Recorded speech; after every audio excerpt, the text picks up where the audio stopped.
Hello, everyone. Welcome to this week's live Q&A. Just want to make sure everyone's hearing me, and I shared the link in the community too.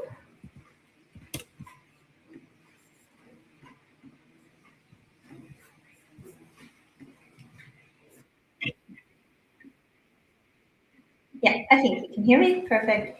Then I'm just going to quickly put the link, and then we're going to go into the questions for today.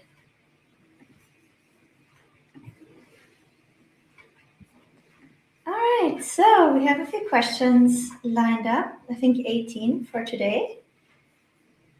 And I'm just going to start with the first one.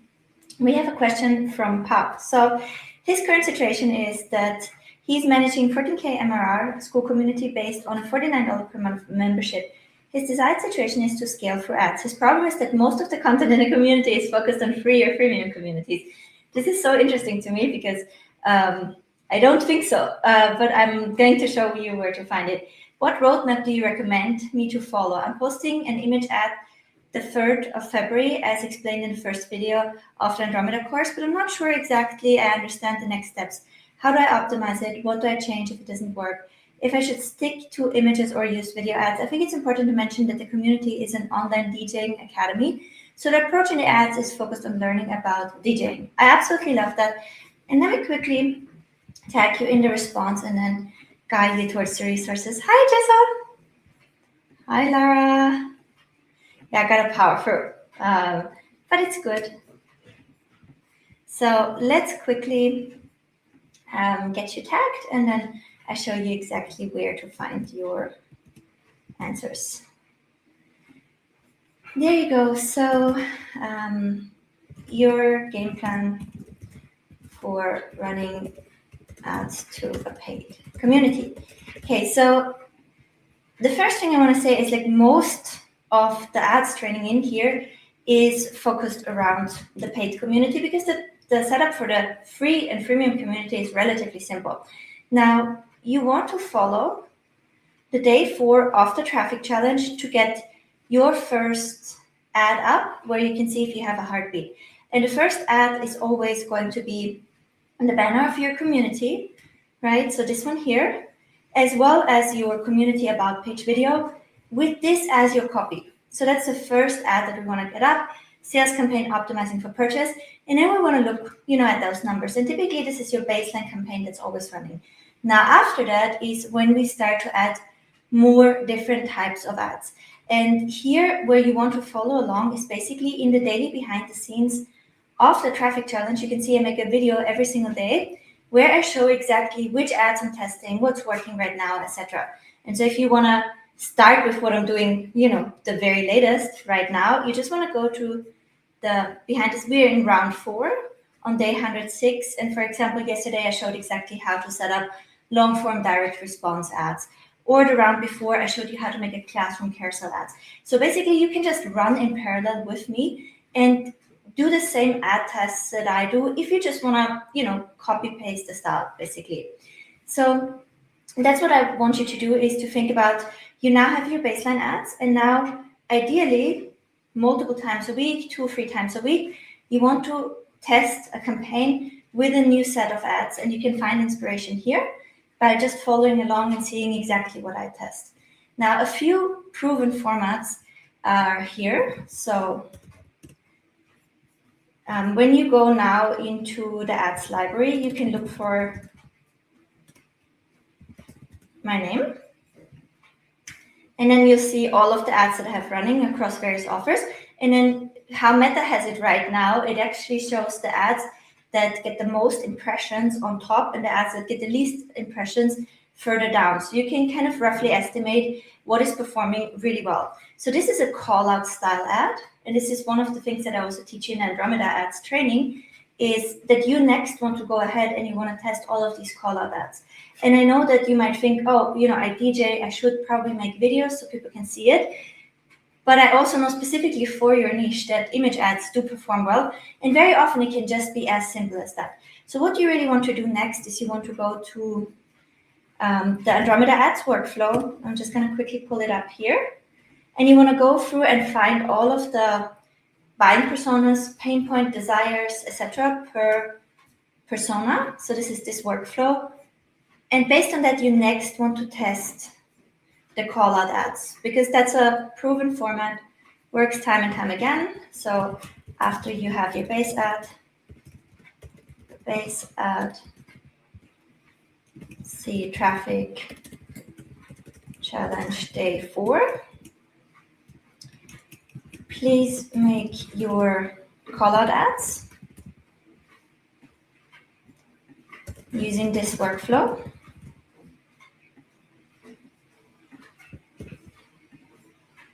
So you get ideas for what angles people want to see next. And I'm just gonna also link the day 4 for you.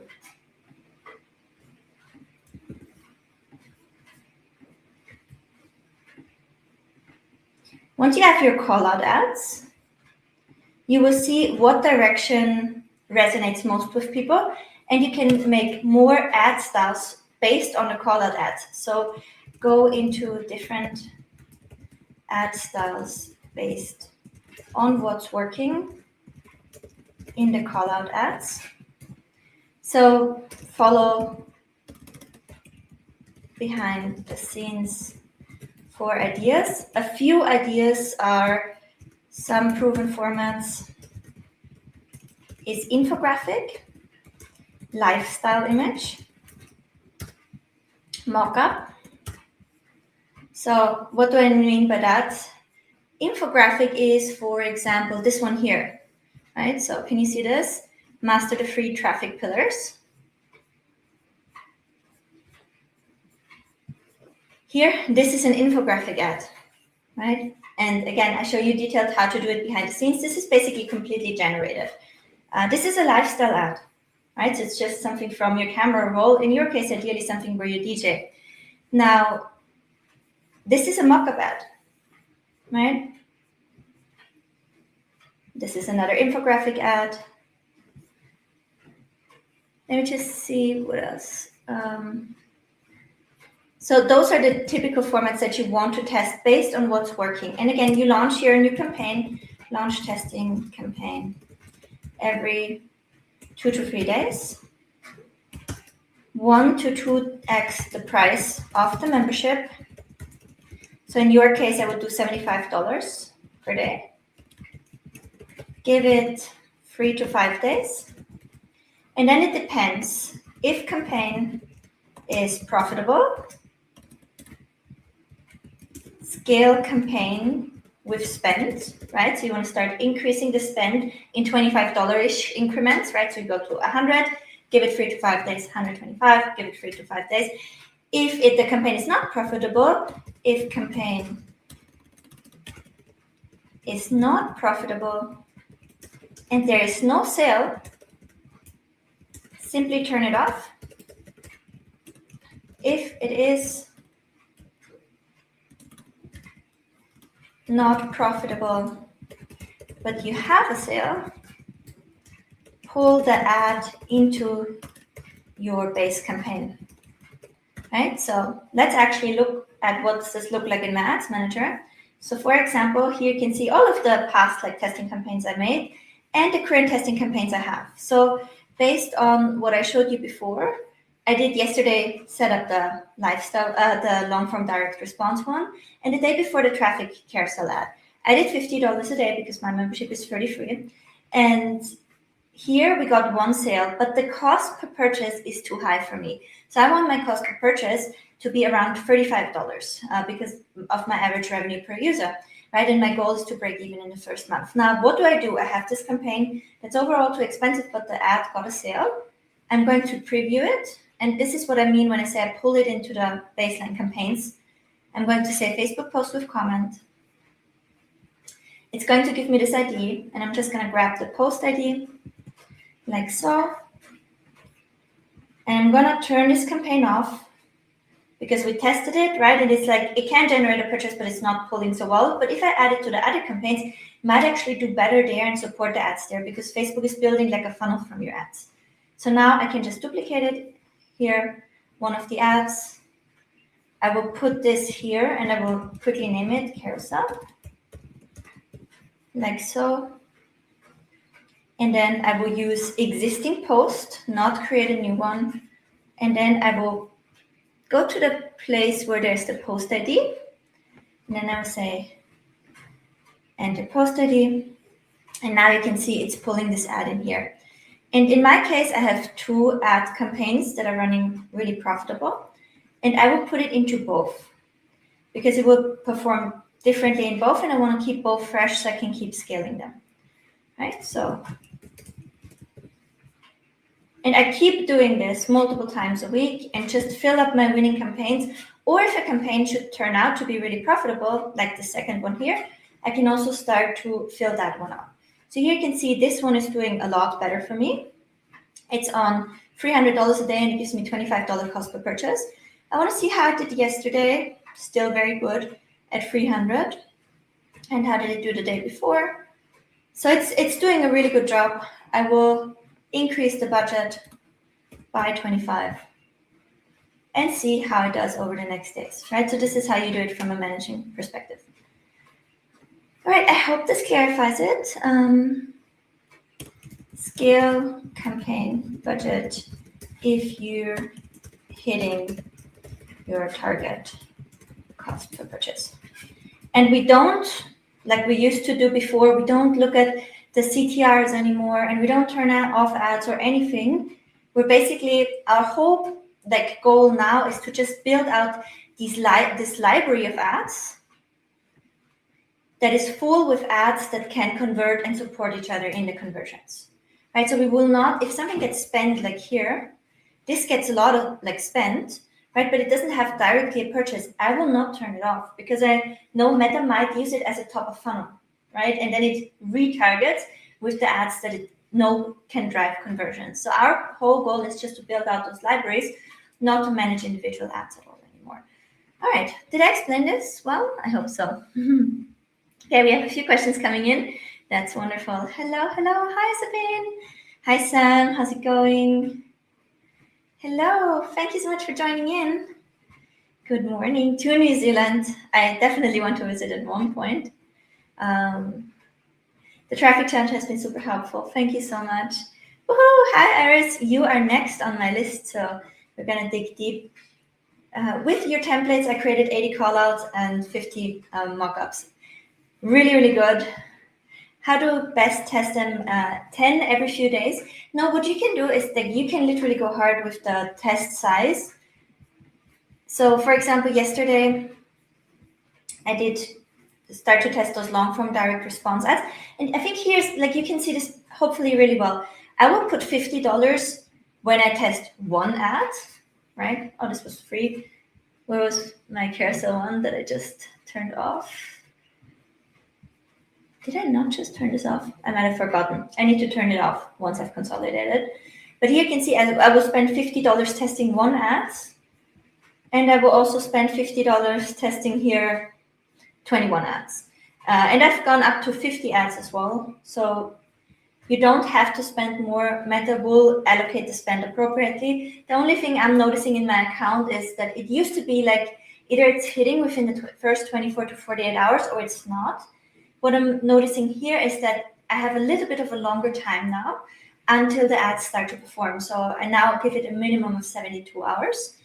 So what I would do also to be as budget effective as possible is I take all of my ads, all of the 50, and I would put it in one campaign with 1 to 2 times the price of your front-end offer, and then give it a minimum of 72 hours, ideally up to 5 days. And then you can always sort by reach that it got, because then you know, okay. And so we want to look kind of for then moving forward. Let's say you find nothing, right? Let's say you spent the $50, 3 days in a row, 150. On those 50 ads, you find absolutely nothing. Then you want to go from there and be like, okay, what got the most reach? And you notice from the balloon test ads, I know because you've been in the Almost Evergreen workshop, you want to say what spent the most, got the most impressions, and comparatively got me the cheapest link clicks. So I can see here this one, this story of Danny being asleep with this image of me, that's hitting here most. also got a lot of love already, right? So this is my strongest ad in here, and then I would make more variations based on that. That's how you want to think about testing them.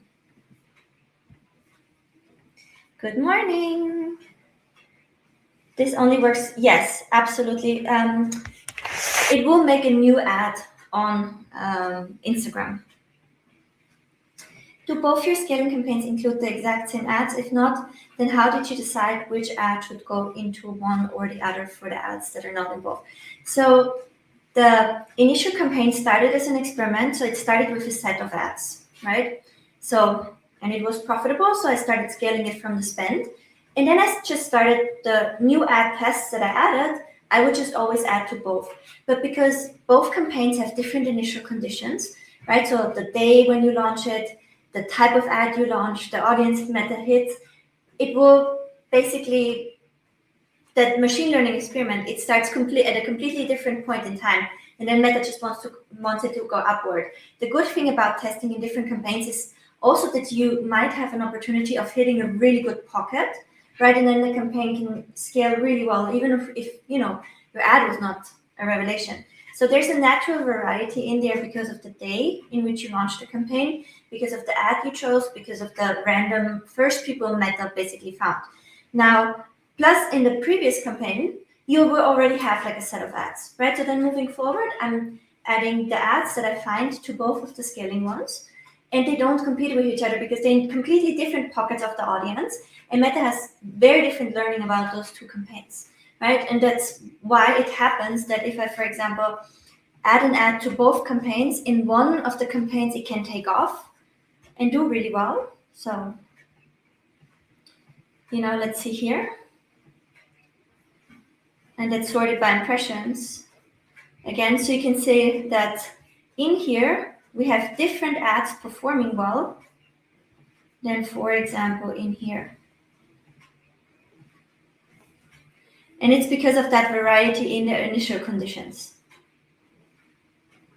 And then eventually Meta will turn some of your ads that don't get any spend at all, it will turn them off by itself. So you'll see a little red flag on them, and then it's like, oh, we turned this ad off because it didn't perform, and then you clean it out. And this will also be different from campaign to campaign. So ultimately, you do have two different libraries building up over time. That's the logic behind it.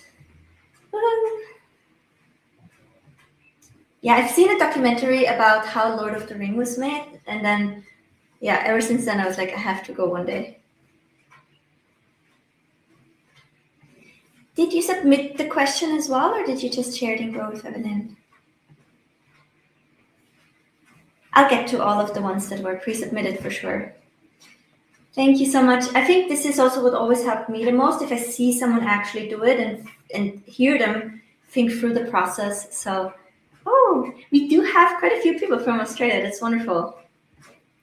I turned off a campaign with a winning ad because it got too expensive, but now I have more winning ads to add to it. Should I turn on the campaign or duplicate and start a new campaign? The first step would always be to turn it back on and see if you can revive it. If you can't, you can try duplicating it, right? And if it still doesn't perform, you can try setting up another new campaign with all of the ads that performed well in the past as another test. So that's kind of the priorities in which I would go through, and I would give every setup about 72 hours. Hello. Okay, wonderful. So I'm doing Irish question, and then I'm coming to you. All right, so I hope this answered it. Now, just want to quickly timestamp when I answered it. Right in the beginning.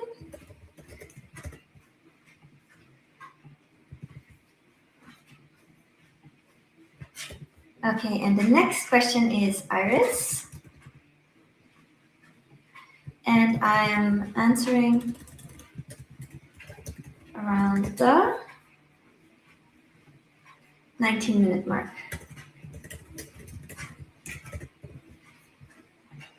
Okay, so Iris, what do we have here? We have some ad numbers. We have the ad profitability sheet. And then we have some additional information. So I just want to look at the ad numbers first.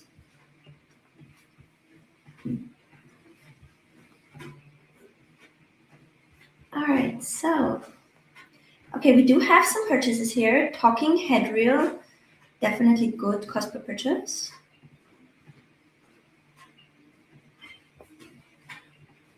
So I want to look at also the amount spent and the volume here. So this one is getting a lot of spend, a lot of impressions, but it's not converting as well. Second best here. So this is actually the mock-up one is your best ad, but of course they all work in conjunction.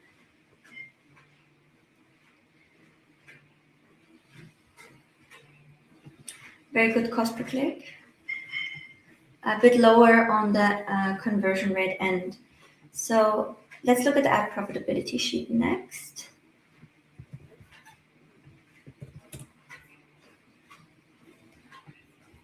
Profit loss. So we are in the profits, which is good. And then the front end sale, I believe, is for the memberships, right? So are you telling me we are, Iris, please answer me in the comments. So are we front end profitable and getting these members? Then I would love to know the current churn rate so we can also calculate the customer lifetime value. So if you can quickly let me know, that would be helpful. Okay, the sales numbers are not true, but are the ads, the numbers in the tracker true? Yes, so you are front-end profitable. This is great news. So these numbers are all true. They're all from memberships, and this is our profit or loss for January until now on the front end. Is that right? Okay, wonderful. So because we have a membership, as long as we can be profitable on the front end, we basically want to spend as much as we can. So, perfect.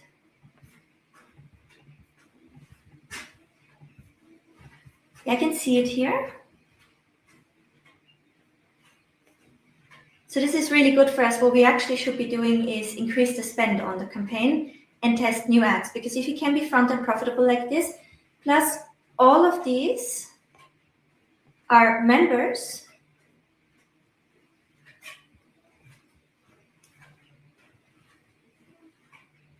okay, there was one more campaign where nothing happened.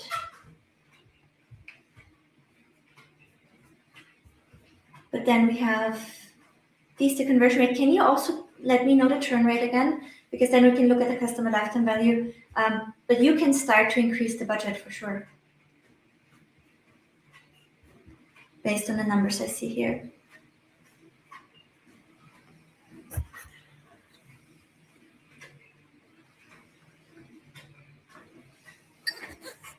So that's the first step on this campaign, Iris, is to, okay, please look at the churn rate. Because, you know, we are making a profit on the front end, which is great, and we are getting members in.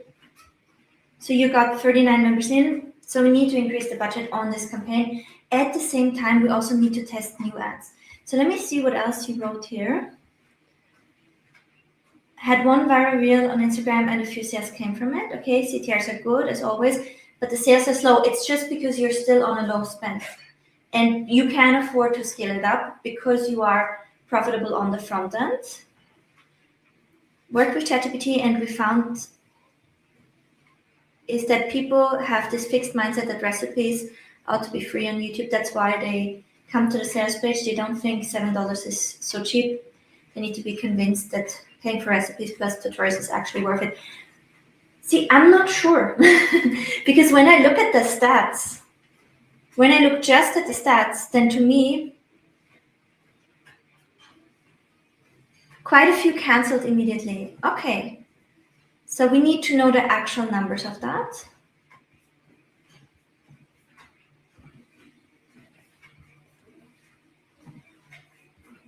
Let me see the second one. But even if they canceled immediately, you're front-end profitable, so you should definitely scale it up. I've had more sales recently. Facebook is over-reporting.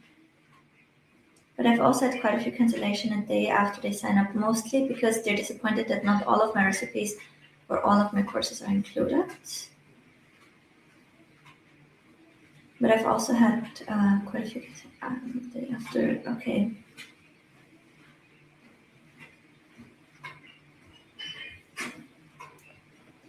I also believe that they might not fully read the sales page.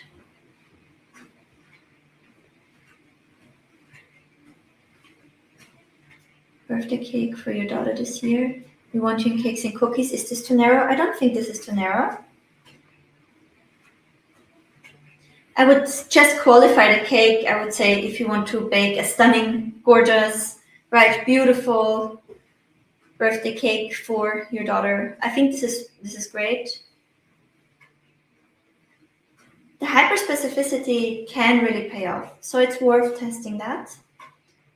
And it's also, again, worth just looking at the numbers and saying, do I actually have a problem? And if those people are canceling because they were like, oh, I thought everything is included, this is not worth it to me, can we make them a downsell offer where we say, hey, if you actually want these things, here's a discount or here's a lifetime deal. So is there something we can do from a customer lifetime value perspective for these people? So there's two things we need to know, Iris. We need to know the actual churn of these people that are coming in and canceling right away. So we need to track that per day as well. So in an ideal world, I would like you to just add that as well here. So we want to have, if somebody cancels, thank you. If somebody cancels right away, we want to see that, right? So on every day, how many of the new people that came in that time frame of that month canceled?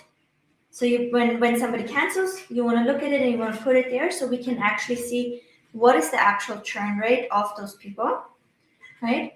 And I think it's great if you add it per day. So I would just add one here and say churned from people that came this month, right? Or within the last 30 days. So always roll back and say, did they come in the last 30 days? Did they churn? Then also have it here so we can calculate our actual churn rate on them. And then we can calculate our actual customer lifetime value. Even if they churn, even if 100% would churn immediately, you're still front-end profitable. You should still scale up these ads, right? So the existing campaign and then test new ads in the way that I actually described just right here. And the goal should be that we're testing 2 to 3 campaigns per week until, we are at a set point where we're like, okay, very happy with the daily growth and still cash flowing positive.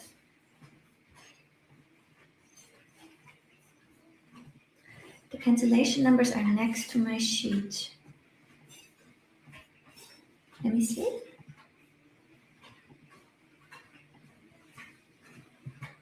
Okay, we need to have them in a way that is, so free sale 1 canceled.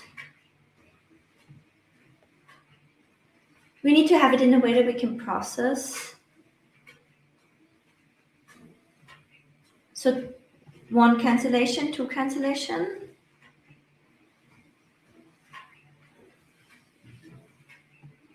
Free cancellations.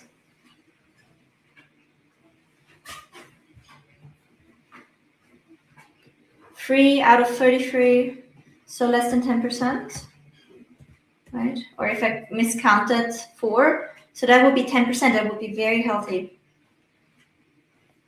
from a churn perspective.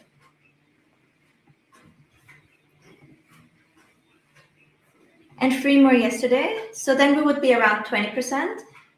That would still be okay for the space, but it would point to, and those 3 people have been in the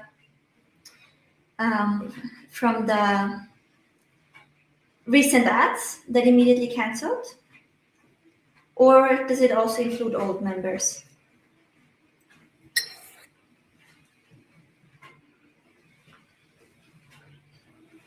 Please let me know.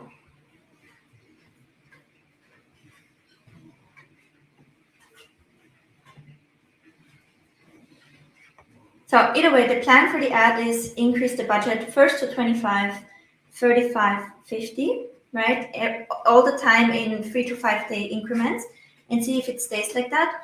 And then test with $15 a day new ads. And you can do it every 3 days. So we have that as a spectrum, and then go to the campaign, because we have to compartmentalize. There's the acquisition piece. That's okay. And then we have the churn piece.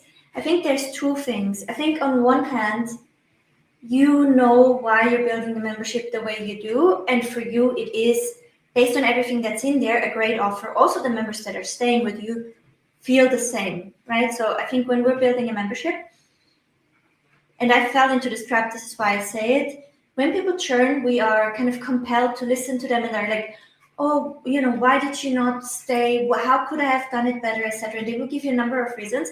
And then you can make a choice. Do I want to cater to that so that fewer people churn? Or do I want to listen to the people that stay and fully lean into that, right? And maybe have a different downsell offer for the people that churn. So for me, that things started to become healthy from a churn perspective when I said, you know what? I cannot please those people that are canceling, because if what I'm currently offering for them right now is not enough, I don't see how I can make a way for them to be enough, especially also because all of them want so different things. So let me focus on the people that are there, do more of what they want, which also comes naturally and easier to me. And then for the people that churn quicker, let me find a way to offer them something that contributes towards my profitability and customer lifetime value, but let me not try to tailor a membership for them, right? So I think that that's the key here. You have your gems. Building a membership is very much like sifting through sand and finding the gold nuggets, the people that do see your value, and the value in what you can build, right? From a place of this is sustainable for you. So you want to find the most people that are like this, and you know that you will have a few stones in there. For you, it's stones, right? So, and you just want to find a way to at least make a little bit of cash flow back from those, so you can keep financing your reach and finding more of the people that do see the value. I'm not concerned about the churn rate. I'm just thinking that it's a normal part of the sifting mechanism, and we might want to think about a downsell there to at least recoup some of our ad spend. That's how I would think about it.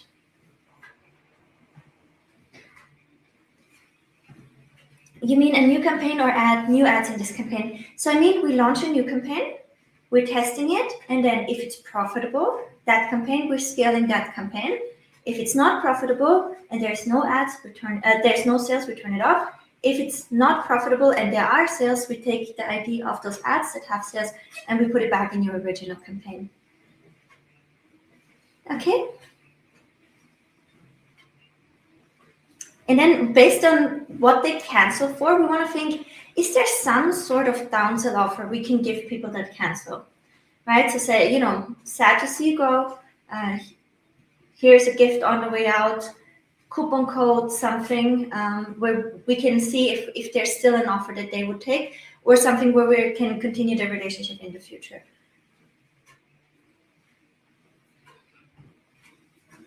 Have you found that Skool communities help with churn as opposed to just Kajabi membership portal where there isn't any interactivity happening? Yes, so I found that the churn on Skool was lower. And I think on one hand, that is for sure because of the community engagement and people coming back to Skool, often because they are in other schools as well. But I also think it's the way that they're handling the declined cards, etc., which Stripe often doesn't do so well. So I think it's a mixture of many little tweaks that they made. I guess my problem is the fixed mindset of my audience that thinks everyone gives recipes away for free, etc. I think you can combat this, for example, by focusing on solving problems and selling methods. So that's one way. So I think there's two things. One thing is that it's very hard to change people's minds around something, right? So I wouldn't attempt that because it's a huge lift. So I would say that there is evidence that there are enough people that do see the value. And I would really focus on that and on those people for the membership right now. And to tap into that market that does not see the value in recipes, I would sell them something they see the value in, which is basically solutions and methods. So a solution would be always have a thoughtful gift, because you know how to bake these 3 sweet treats that look amazing but are totally beginner friendly, right? So instead of selling them a recipe, which actually there are recipes in there, you're selling them the solution of always having a thoughtful gift that looks amazing and it looks like they know what they're doing, but it's very, very, very easy to make, right? So then it detaches the recipe from the offer, because it's focused on solving that problem, right? I don't know what thoughtful gift to give anymore, right? Or, you have people, invite people, and you never know how to make desserts. Like, here are some cream or crumble cookie or recipes that are foolproof, right? That you can make, and or solution. Try to focus on making it solutions for a specific problem rather than recipe. And the other one would be to teach like skills and methods. So, for example, I know you have something around making sugar flowers, or I thought I saw that. So it could be, I teach you specifically how to work with this material in this specific way. So that's how I would want to think about doing the front-end offers. I think there's nothing wrong with your membership. At least the numbers tell me that. And it can be further scaled up. And you have a few people coming in that don't see the value in it. For those people, we want to have a different downsell offer. And to conquer that part of the market that doesn't feel like it's worth paying for recipes, we sell them solutions and techniques.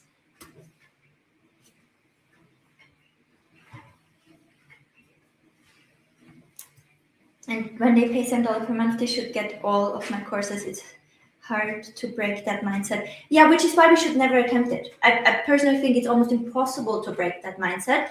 If I don't think that a recipe is worth charging for, you will bite your teeth off trying to convince me otherwise. I just don't value it at that level. But you do have people that do value it at that level. They come into your memberships, right? You're sifting through the gold. And for other people, you might have other offers that lead into your courses. So just SLO to course offer directly. And that's how I would think about it. Does it make sense to try to monetize mental health audience with 20K followers? I always find that they need specialized help. I've tried group coaching, but it converts identically to high ticket. That's such a good question. And it can be really tricky as well. Because, certain qualifications need to be there, it needs to be safe. I do think there might be something around providing resources like a therapy journal, but that's basically just allowing them to document as they're going through therapy and going through things.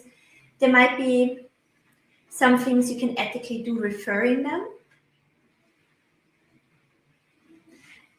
Or there might be a personal development component you can lean into, like, for example, journaling, etc. So I think this is a very nuanced question, and I would need to know more details. Just right off the bat, just community around mental health, there's a lot of potential pitfalls that we would want to navigate. So the answer is probably in either zooming in on some sort of personal development component that your audience shares, and or building a support system in the sense of doing the work but not talking too much about the work, again, which can be a slippery slope, or just making it sophisticated to refer further. I probably would try to zoom in on a personal development piece.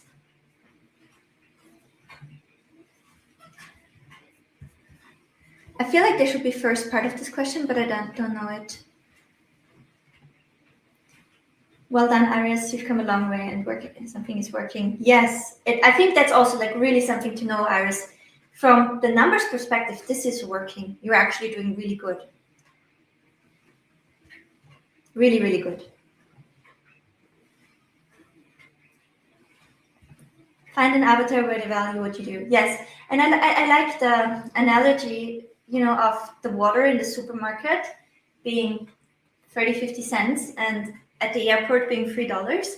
So it does matter where you position yourself, where you can be valued, and where what you can bring can be valued. So for example, for me, the people that did churn, I could just see how I could never please them. So eventually, right, because I've been chasing that for so long, and what it actually did was it watered down the experience for everyone in the membership, because I tried to be everything for everyone, which made it very confusing. It's still confusing because that's a part of, I can never go shallow, and there's a lot of nuance. But at least the people that are with me now, they like my style, right? And they understand the things I'm very good at, and the things that they, might be like, oh, that's not her strength, and that's okay. That makes it sustainable. Look at the time they have spent in the community. Yeah. Now with ChatGPT, nobody needs how-to stuff. Yes and no. I agree with that. I think that what they need is you going out and say, I tried this how-to stuff. Here's what worked. Here's what didn't work. Here's how it felt. So people still love having the documentation of how-to, but it has to be actual experience, right? So just packaging this is how you do it in theory, that's dead.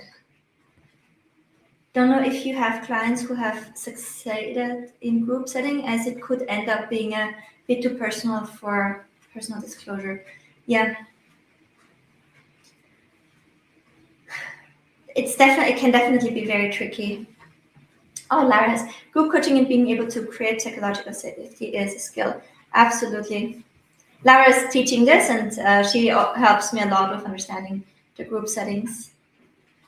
Could you give your book recommendation for marketing, growth marketing, aside from the $100 million series? I think still one of the best ones on copywriting is Dan Kennedy. Honestly, this book has helped me so much. You just have to be mindful of compliance, but I do think it's really good. What else? I have a few here.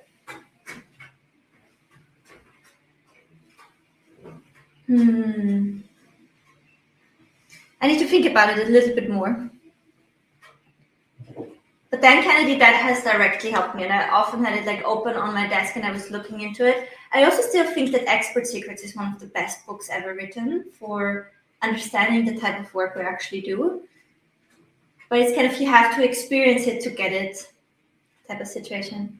I'm glad to hear that. All right, so let's go into the next question here.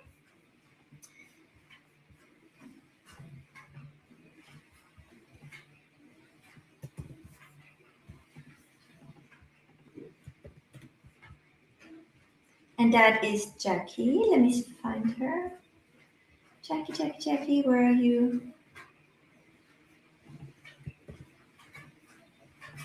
Okay, my current situation is I will be running ads for some of my digital products and courses soon. My desired situation is I bought a couple of Jess's digital products, and one was $7 and the OB was, or the bump was $5. So this is different to what you've normally advised, as in make your order bump higher than your front-end product. Is the strategy working well? I don't know. I'm not familiar with this offer of Jessa. She also, so we have our offers that we do together, but she also has offers that she runs separately. I still recommend a higher order bump without knowing anything about this funnel. I also noticed she had multiple upsells and downsells. How many do you recommend for optimum average order value? So again, I cannot speak to Jess's funnel here. I can just speak to my funnels and the ones that I built. I recommend having 2 order bumps, then ideally 1-click upsell into something recurring. If you have 1-click upsell into something recurring, do another 1-click upsell into the annual of the recurring, and on each page downsell into one high value offer, price between $37 and $47. So what I like is front end price below $10, $7 to $9. Sometimes 11 can also work. And then we want to have the order bump between 17 to 37, 1-click upsell into the membership, obviously the price of your membership. There you can get away with all the way to $49. then one-click upsell from there into the annual with bonuses, and downsell into $37 to $57 product. So that's what's still working well for me from an order bump perspective. Now I answered this question around the 45-minute mark. Let's put 44.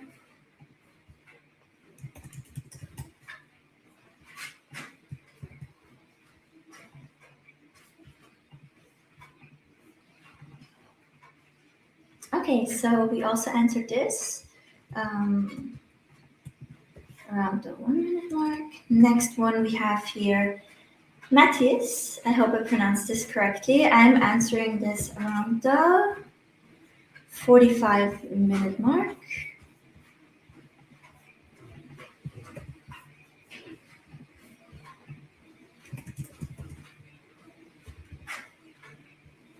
There you go.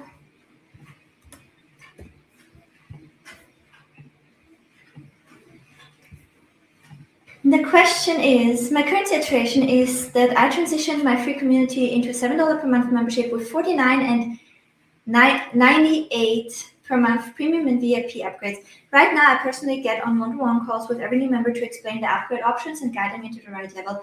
My desired situation is that members automatically upgrade to premium or VIP when it fits their situation without needing a personal call. I want the community itself to drive upgrades through an automated process so I free up more time for delivering value. My problem is I don't want to rely on manual calls long term, but I also don't want to push or sell upgrades in a way that feels forced or transactional.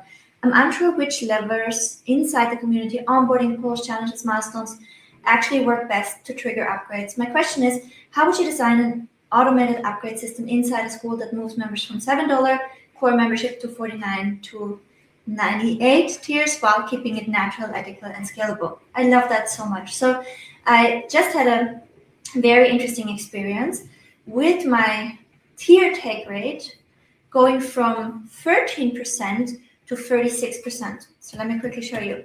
So I have these two tiers now, and I used to have free for $33 a month and then $99 a month.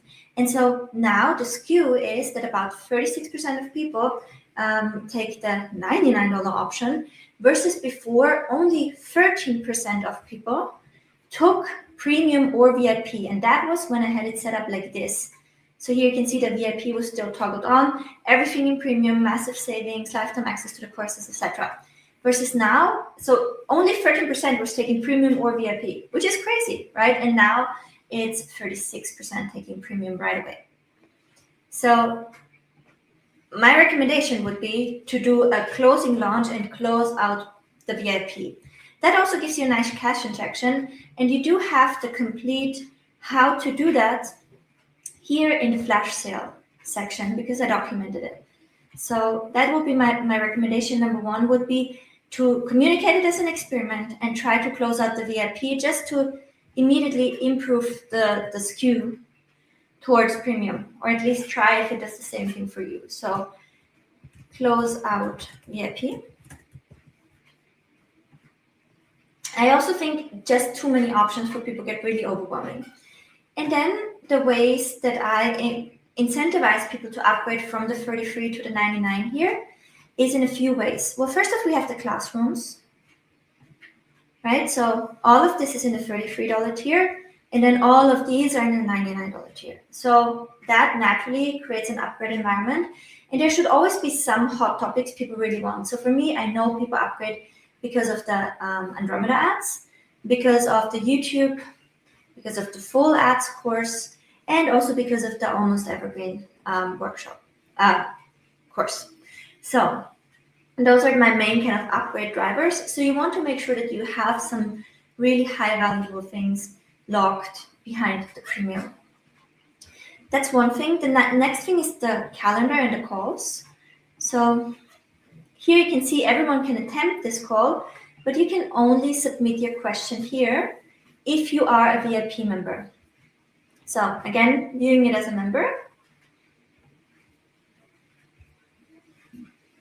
Here we have our Q&As. And then submitting a question is only for premium members, which also helps me to keep this. Thank you. Then we have our other calls. Here you can see unlock with premium, add call, unlock with premium. Concept calls, we keep it open. And then our co-working sessions will also have premium. So the calls and the Q&As, they are also geared towards getting people to upgrade to premium. And now for the VIP, I did the closing launch, which I linked for you. And what I can do now, because of that, is new members that come in every month, they first of more take the premium now right away because it's less overwhelming. But then these people have come in and they've never seen VIP. So every month I'm doing a cleanup, which is basically everybody who is new, they get direct messages that we will have a secret opening for the VIP because they have not seen it. It will be only 24 hours. It will happen in X days from now. And if they want to have the chance to upgrade, this is where they should take it. And then we have a video. Okay, here's what's inside. Here's exactly how it works. This is how much you save. You get access to this other vault, which basically has all of the premium courses. Here's exactly what's in the premium courses. Be prepared. It's happening on that day. Just click there. Before, let me know your questions, right? And then it's basically like a 3-day series to then incentivize members to upgrade from standard or premium to the VIP. And so that's how we have it built out now. And that's what I would recommend for you. Okay, so we have a few more questions coming in. I do a lot of her ads, but some ads she just does herself.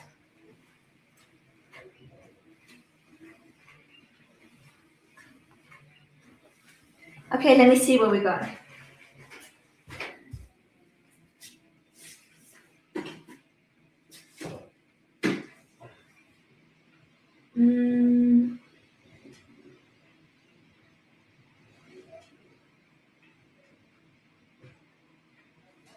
That's actually a fun one.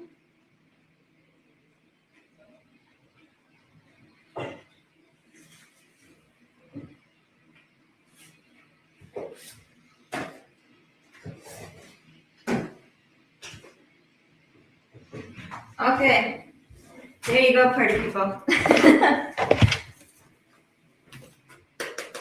Yes. If you struggle with copywriting, there should be a Bible. Just make sure to pair it with complyly.com to make sure your copy is compliant. Okay, so highly recommend it. Not an affiliate, but I use it every day. Like all my pieces go through Complyly. But this, very, very good. Good stuff. Okay, what else? Still true. He knew what he was talking about, and you can see by what it looks like. It's been read and it's been revisited.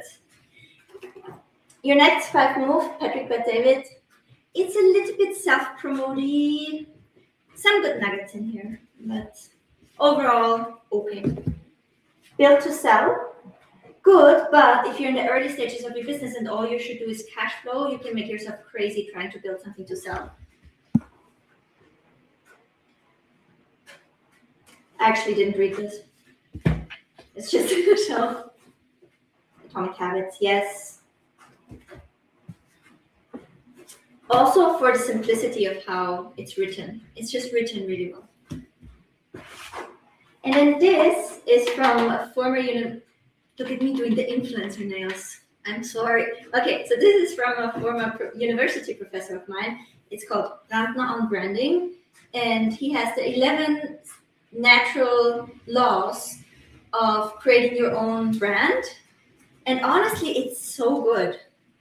So he has things like, category kings, and it's really good. It's German, but it's really good. And it's also worth revisiting. So that's a German one for my German friends. That is really good. He was, I had a few favorite professors. A couple were actually good, and they all were like deeply involved in real business. And the few that were just, teaching was hard because they were so far off what actually worked. He was one of my favorite professors. My other favorite one was Paul Slamanik, who was really great. He helps family businesses sell and acquire. It's very interesting, everything. What is a Facebook pixel? Does it long to create one? Absolutely not. And you can just watch this video to set up your Facebook pixel. So on the page here, you have how to set up your pixel. I think it's, where is it? Meta.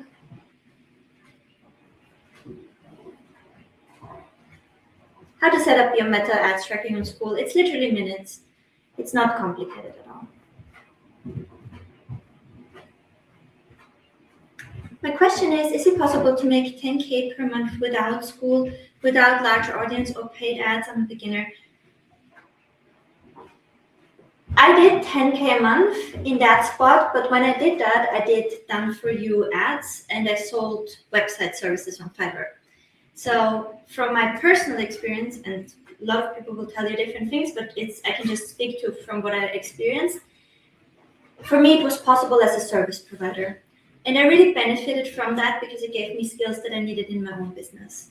So, if you are in that point and you're not sure if you want to build a school and you don't have a better money and time arbitrage opportunity, looking in becoming a service provider for others, even if it's like a community manager or, building funnels for people, running ads, things like that, I think that was my way of doing it. So I would work a lot with platforms as well, like on Fiverr, apply on Upwork for work. It's actually astonishingly simple to stand out if you really put the work in and are very consistent in applying and are okay doing it for cheaper in the beginning.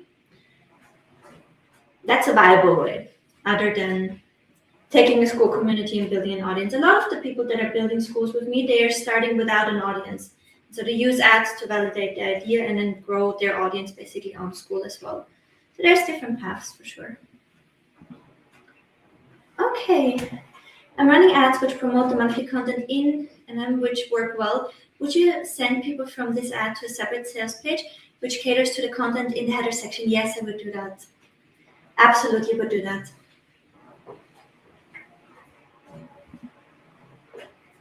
How would you go about offering an order bump from your Skool page? Do you have a strategy for that?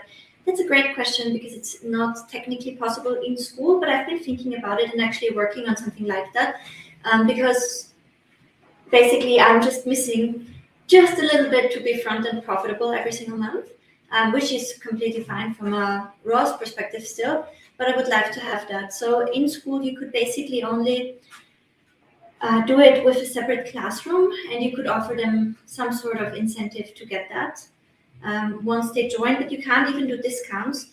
So the way that I'm working it out right now is that I will let them know that if they stay after the 7-day trial, I'm unlocking it for them, or they can also buy it separately here now.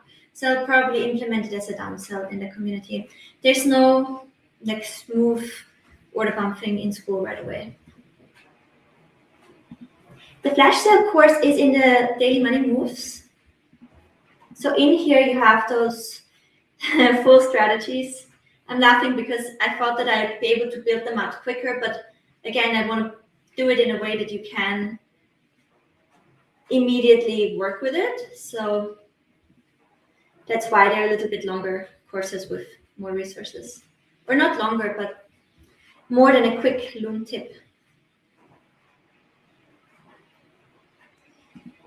Yeah, so when you sign up for the VIP, you get invited to the course vault. What was the first book again? The Ultimate Sales Letter, Dan Kennedy. Dan Kennedy is a brilliant marketer, really, really brilliant marketer. And I've listened to a lot of his stuff, and I love this so much. I have to show you. You see, he has these examples from these old ads that he made. I study them, right? I'm like, why does this work? Why does that work? And it gives me so many ideas for what I can do. So he has these actual sales letters he wrote. It's really cool. I love it. That's so cool. He's brilliant. He's really brilliant, and he shaped a lot of the industry, I think, behind the scenes as well. It looks like a dog head. Honestly, if you read it again, like after I've grown, and I read it, and I'm like, he told me everything. It's really all in here, without pedestaling anyone, because again, like a lot of people use this in a wrong way too. But I think it's a really, really good book. All right, so let's go here and let's answer the next question. Samuel, answering around the, where am I? 1 hour mark.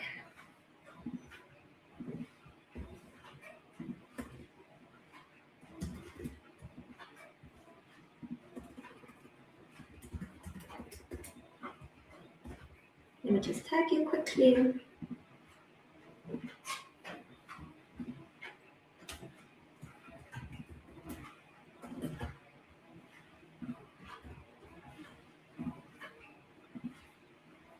Okay, so what you get from me? I'm unsure whether to switch on free trials permanently. I would like to be getting regular members, joining my paid Skool group. Samuel, can you message me in the chat if it would be okay if I share your ad account and set up an ad right now for you to do that? Because that would be helpful. 10 new signups per day would be amazing. I'd like to get to at least 20K revenue MRR, currently 7,000 MRR. The problem is new signups are not consistent. The 2 new signups I had were from some trial ads I started, which I then turned off. I have had 4 signups so far from this ad campaign. Evelyn suggested that I run free trials 2 days before I do a live painting class, then turn them off. So I do a live every week. My question is, should I permanently run free trial ads or run them one a week, a couple of days prior to going live, or should I experiment with both? Also, is it okay to switch the free trial ads on and off every week, or would this mess up Facebook's learning and targeting? It definitely does interfere with them. I think what we can do is, can we have enough urgency? So we have a weekly live class, and we can have that on the same day. If I remember correctly, it was Monday.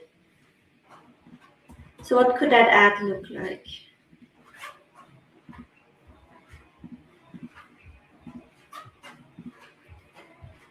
The ad should, so the reason I don't recommend free trial always on if there's not a specific offer tied to the free trial. If it's just join with the free trial, nothing will happen because of that. So it has to be tied to a 7-day challenge, right? Or something that is like, oh yeah, this is why the 7 days make sense, right? So that's what we need to do is like when we make an offer, we always want to be like, people need to understand why are we making that offer, right? So I would probably say how long have you been doing this? I've been doing a live art class for the last 2 years in my, let me just go and open up the memberships as well.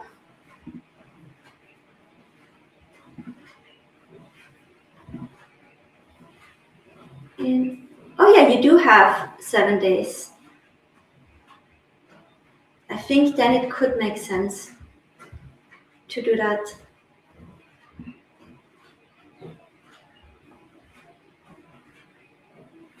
Get a 7-day free trial. Then we have the free trial always on. We can do it in combination with the challenge. And also with the art class, we can frame it specifically for that. Painting tutorials, landscapes, mountains, creative painting, painter's mastermind vault. Okay.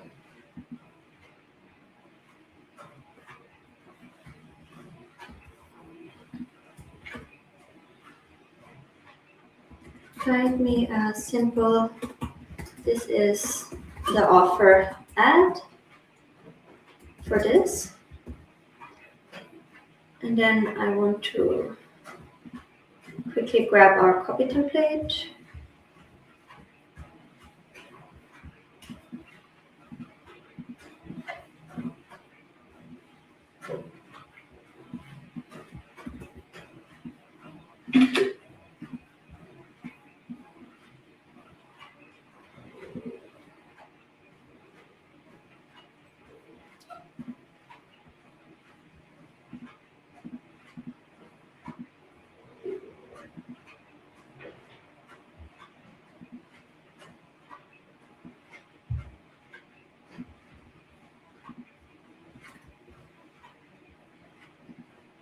complete painting course for you to get some wins in your first 7 days. Okay. Create or paint your first landscape in just 7 days.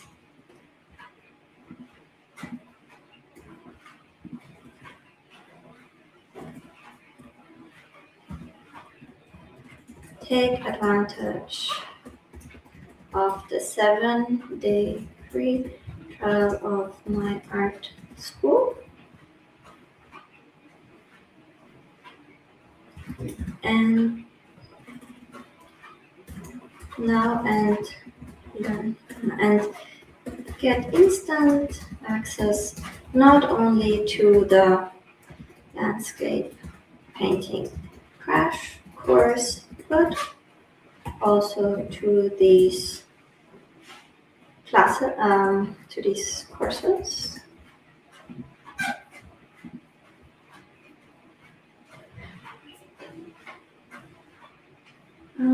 Include all the classrooms.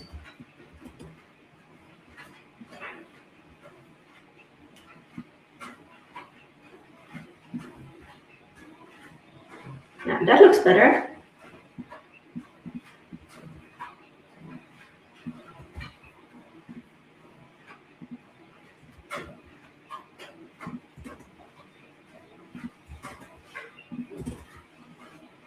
Mountains, water, trees, beautiful. So then, Sam, you have to remove that it's a limited time thing.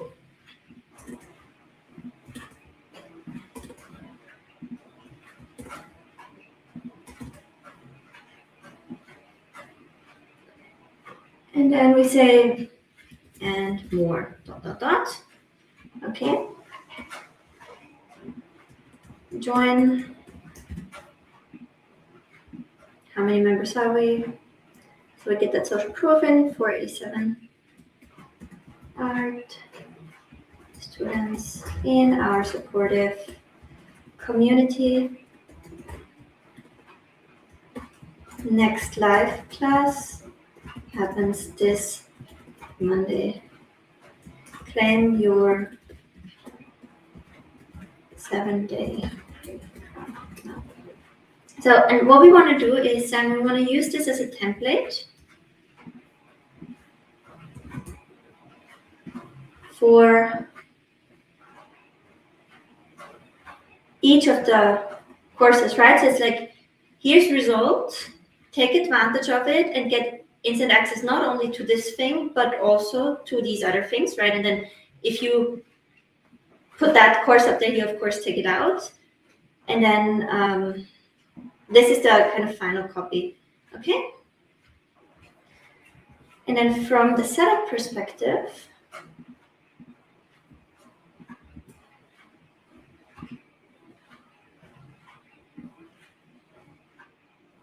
we have 5 purchases here, so that's good already.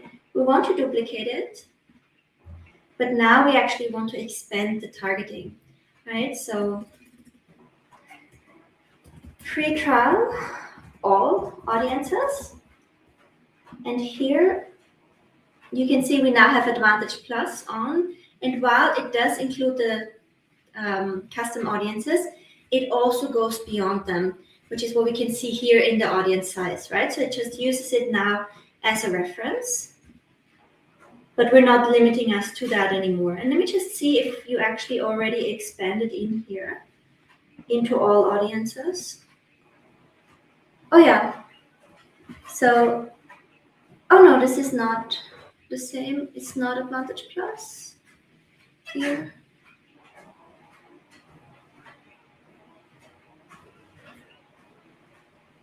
Oh yeah, it's already going to all people.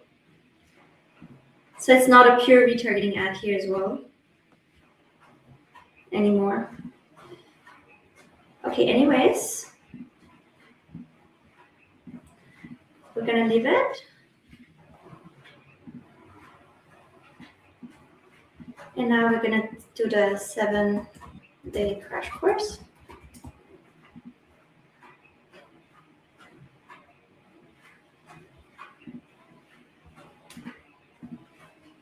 add the image and the text.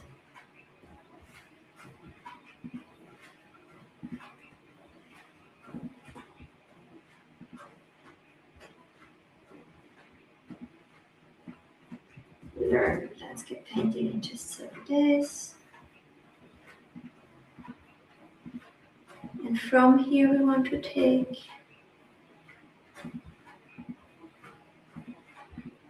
maybe you have a nicer one here. And I'm not saying it's not nice, but from the format. And what we can do.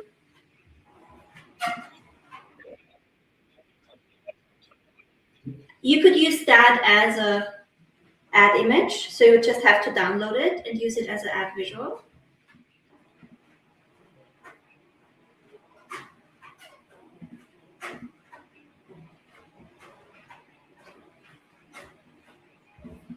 And so what I'm going to do is I'm going to open these up.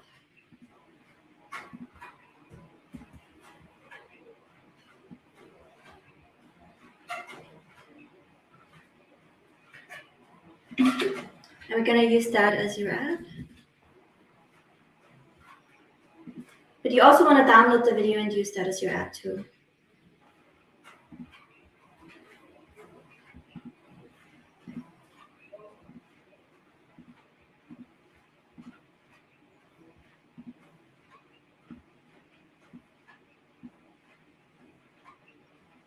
Let's cut me out here.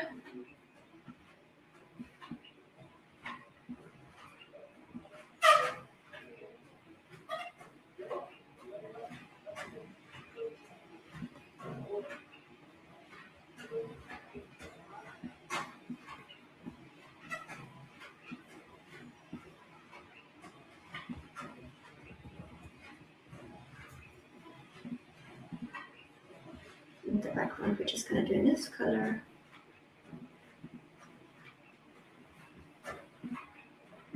Sorry, I have to do this again. Maybe zoom out a little bit.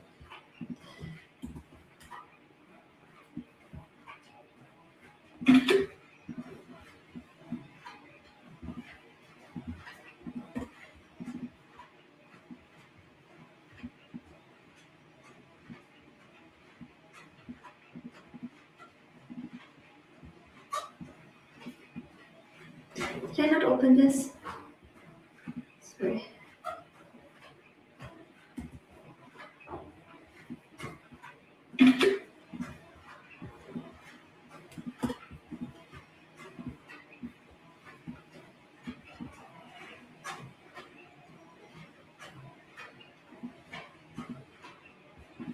Okay, and you also will use the video too. And this we're just gonna enhance a little bit.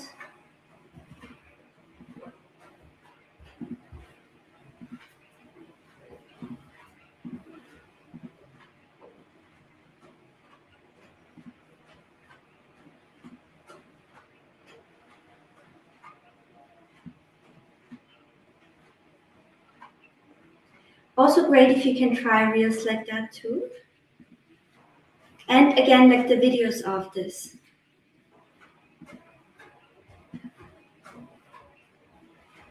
Let me double check the link too. Okay, good.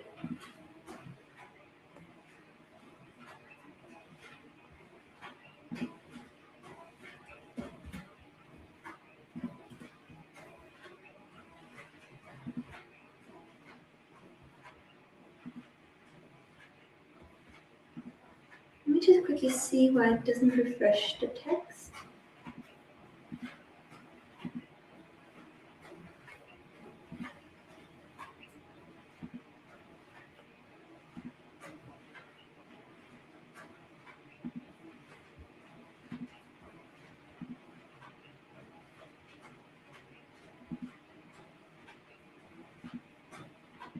Interesting, you guys see this? It does not update the text in here at all. Primary text. There's no other option.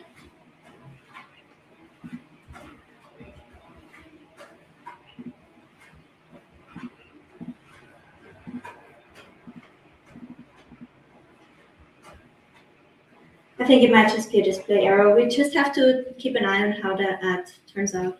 But that's the copy we want to use, and I would love for you to do it for all courses, including the videos that are in there and including showing the painting images like you have them here, but like you do with the reels, right? Or show them, you have made those, so maybe you can also show them in real life. Take a picture of it, take a picture of you holding it. So this I would like you to duplicate 4 times, and one is and swap out just the creative. So you do the loom of the actual day 1. You do a picture of the picture, maybe a picture of you holding it, and then ideally the real form as well. I think that those are the ones that I want you to do. Okay, and then we turn on the free trial permanently. No, so we're going to switch to just leaving the free trial on, and for the promo to join the community, we're going to say just join so you can be part of the live class. So we'll still promote it in your free community, and then basically just have them, this is the live class, like so. Hi, Julia.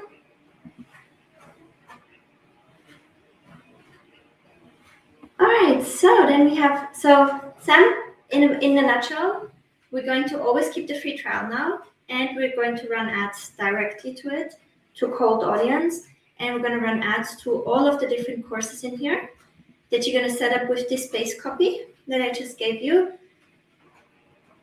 And you want to add for every single one screenshot of the actual classroom, 1 image of just the image, so take a picture of it, 1 image with you holding it, and 1 that is like your real style where you show it. So at least 4 variations. And for every course, launch it in a new campaign, and then we see what will perform, and we're going to add it to this as a base campaign. And this is already a broad Skool, so we can even add it in here as well, because you're actually going outside of just the retargeting. And here we have $30 cost per purchase, which is great because your offer is $39. And of course, you only get the sales sporadically because your daily budget is only $15. So what we want to do is, because it's now not a retargeting campaign anymore, because the Advantage Plus audience is turned on and you do get the sales, we want to do 1 to 2 times the price of the membership. So we actually want to increase this to $39 a day. And this one I'm going to turn off for you. But I'm also going to pin it. This is the one you're going to fill up. And we also want to start testing with that a little bit higher. So you want to test at $39 a day with this when you're ready to launch it, okay? So this is already running well. I'm going to name it Base Campaign, because you know that we can consolidate into this if our testing campaigns aren't as profitable. And this one, because it's profitable, we can already start scaling it from the spend, okay? All right, so next question we have here is from Carrie, and I'm answering around the 1 hour and 19-minute mark.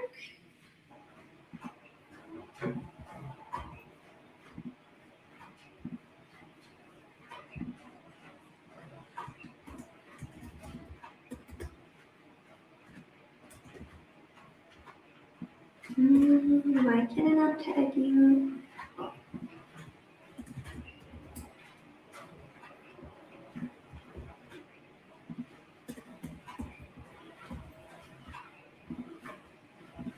Okay, what we got? Carrie's question here. My current situation is I'm running Andromeda-style campaigns on small budgets, 20 to 25 dollars a day, and validating offers by looking for live signs in the first 72 hours. Perfect. Some campaigns are getting purchases early, but aren't yet breaking even in the first few days. My desired situation is I want to confidently know when to let a campaign keep running so it can stabilize and find more buyers. I also want to avoid turning off campaigns too early just because they're temporarily unprofitable. I love that. Once a campaign has passed the live signs, test and test sales. I'm unclear how much patience to give it before calling it. I'm not sure whether to judge this phase by time, trend, or something else entirely, especially on smaller budgets. Actually, I've even tried a $50 budget, double for me, and this has been the hardest to get profitable. After a campaign is purchases but isn't breaking even, how do you personally decide how long to leave it running before turning it off? Are you mainly watching continued sales on multiple days? How many rather than a single ROAS cost or metric? Such a good question, and I would love, Carrie, if you could go back here to this very first question. It's always so funny, like when we have the Q&As, the questions are so similar, so I know obviously people are at similar stages. Please watch the beginning of the live and check out what I answered here. Right, so the rule is, and here I've also showed how to optimize it. The rule is we always set it up in a new campaign.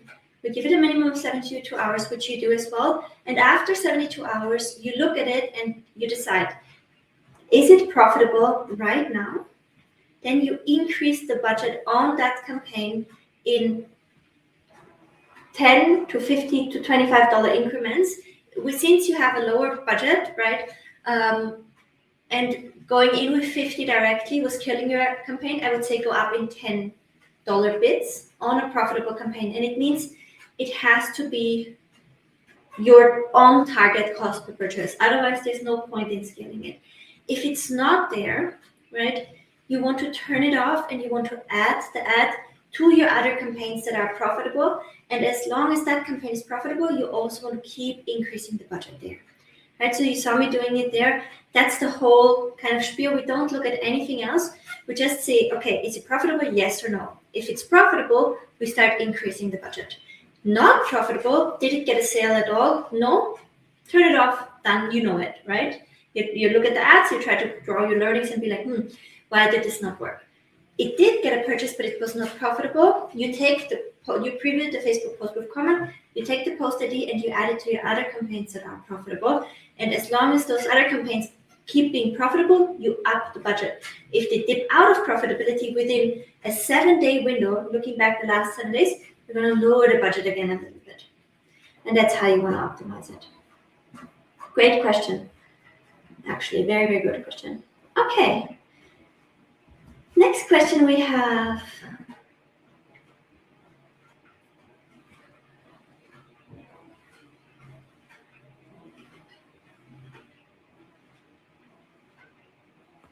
Okay, Matisse had another question and I'm answering around the 1 hour and 23-minute mark.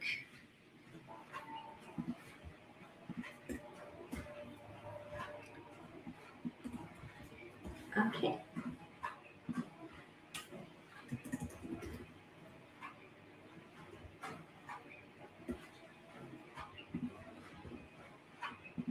Okay, so the second question here was, my current situation is I'm driving traffic through ads and organic content into a $7 per month Skool community with optional $49 and $98 upgrades, but my cost per result is high, $45.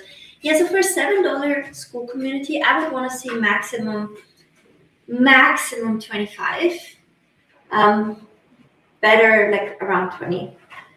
So my desired situation is a scalable business model that gets new members in without contacting and calling them first, preferably where members also naturally get into premium and VIP. My problem is I'm unsure whether my current straight to low ticket paid model is optimal or if a different entry point freemium would perform better. I don't want to optimize only for cheap leads if that hurts engagement and upgrades. Based on what you've seen works best for Skool, what is the strongest business model today for communities like mine? Freemium, straight to paid, free trial, or hybrid? And how would you decide them when CPR is high but upgrades are strong? So I don't want to go into all the different models because it really depends on the case, but I want to tell you what I see when I see like a situation like yours. It's typically because you are driving ads to your Skool community as the only offer versus what you actually need to do is that is one offer, but you also need to have other legs into your membership. And I'm going to explain that because I've actually been working on a resource like this. So there you go. Been waiting for your question, as you can see, because this has literally been top of mind. So if your community ad directly is not profitable, it's because you're thinking of your community as the main and only offer, right? But when we think of your community, and this is how we want to build out and scale low-ticket communities, is your community is a transformation container, right? And it has a before members join and it has an after, right? And even if the transformation is you have somebody to do the work with, you have somebody to observe, that's also a transformation. That's how you want to think of it, right? So your community has a before, it has after, that is your transformation. And then within your community, there's classrooms that are containers for sub-transformations, right? Because if we break a bigger transformation down, there are milestones as in what needs to happen. And then within the what needs to happen, things need to happen for that other thing to happen, right? So it's like a top-down, bottom-up approach. So your transformations that you offer, those become your ads. Let me illustrate that. The big transformation of Grow with Evelyn is build a low-ticket business and build your brand in reverse organic with ads, right? That's my whole thing, what I can help you with. That's the whole container, does that. And this is the thing that it promises. Now, within that, to make that possible, I teach people how to build and launch a membership. One big milestone is knowing what type of membership you need to build in what way in order to have a foundation for low-ticket scaling. But building it and getting it out into the world is not enough. The next milestone is marketing has become a habit. You're able to drive traffic and sales daily without burning out. Next transformation piece, traffic challenge, right? In order to do this really effectively, you probably need a banger entry point, attraction offer, the challenge, right? And ultimately, you need multiple legs into your Skool community, low-ticket scaling with multiple offers, right? So it's like the big transformation, but in that transformation, in order for the big transformation to happen, micro steps need to happen, right? Or smaller milestones need to be hit. And in order to hit the milestones, micro steps need to be hit, right? So in order to build and launch your membership, things need to happen, right? You need to first understand what we're building, and then you need to find your marketable niche, and then you need to structure your offers and your tiers, and then you need to plan out how you get leads and drive conversions, and then you need to know how to nurture and engage, and then you need to actually launch the whole thing and have a daily practice for cultivating and growing it, right? So there's sub things that need to happen, and within those sub things that need to happen, there are problems that are painful for a lot of people, right? So here's a big desire people want, and here's sub desires people want because they connect the dots to, if I want this, I need to do that, right? And within here, the same thing happens again, right? So people are like, oh, I want to build a membership, but I will have to get people engaged, my community is silent, etc. So in there, we're solving another problem, which is, hey, this is how you get engagement, and here's your planner. And the reason why I tell you this is because all of these are your ads, right? People think this is the ad, join Grow with Evelyn, but it's not true. The ad is join Grow with Evelyn, join Grow with Evelyn, join Grow with Evelyn from different formats, because this is a talking head that's like, oh, everybody wants to build a membership right now. Join Grow with Evelyn. This is, my son was asleep, I only had 30 minutes, and here's long-form direct response copy that leads you to the conclusion that y'all need a low-ticket membership, right? That leads to Grow with Evelyn. Hey, here's a walkthrough of what's inside Grow with Evelyn. This is my About page video. You should join Grow with Evelyn, right? That's one offer with multiple different ad formats that all run on a low flame, which allows me to get multiple low-cost purchases per day because I'm tackling that whole audience bucket from a different angle. But then I don't stop there because I can do the same spiel for every sub-transformation here. So I have a full shebang on here are all the ads that advertise the traffic challenge, right? From the call-out ad to the lifestyle ad to the infographic ad to the Loom ad to the talking head reel. They all advertise just this piece in there.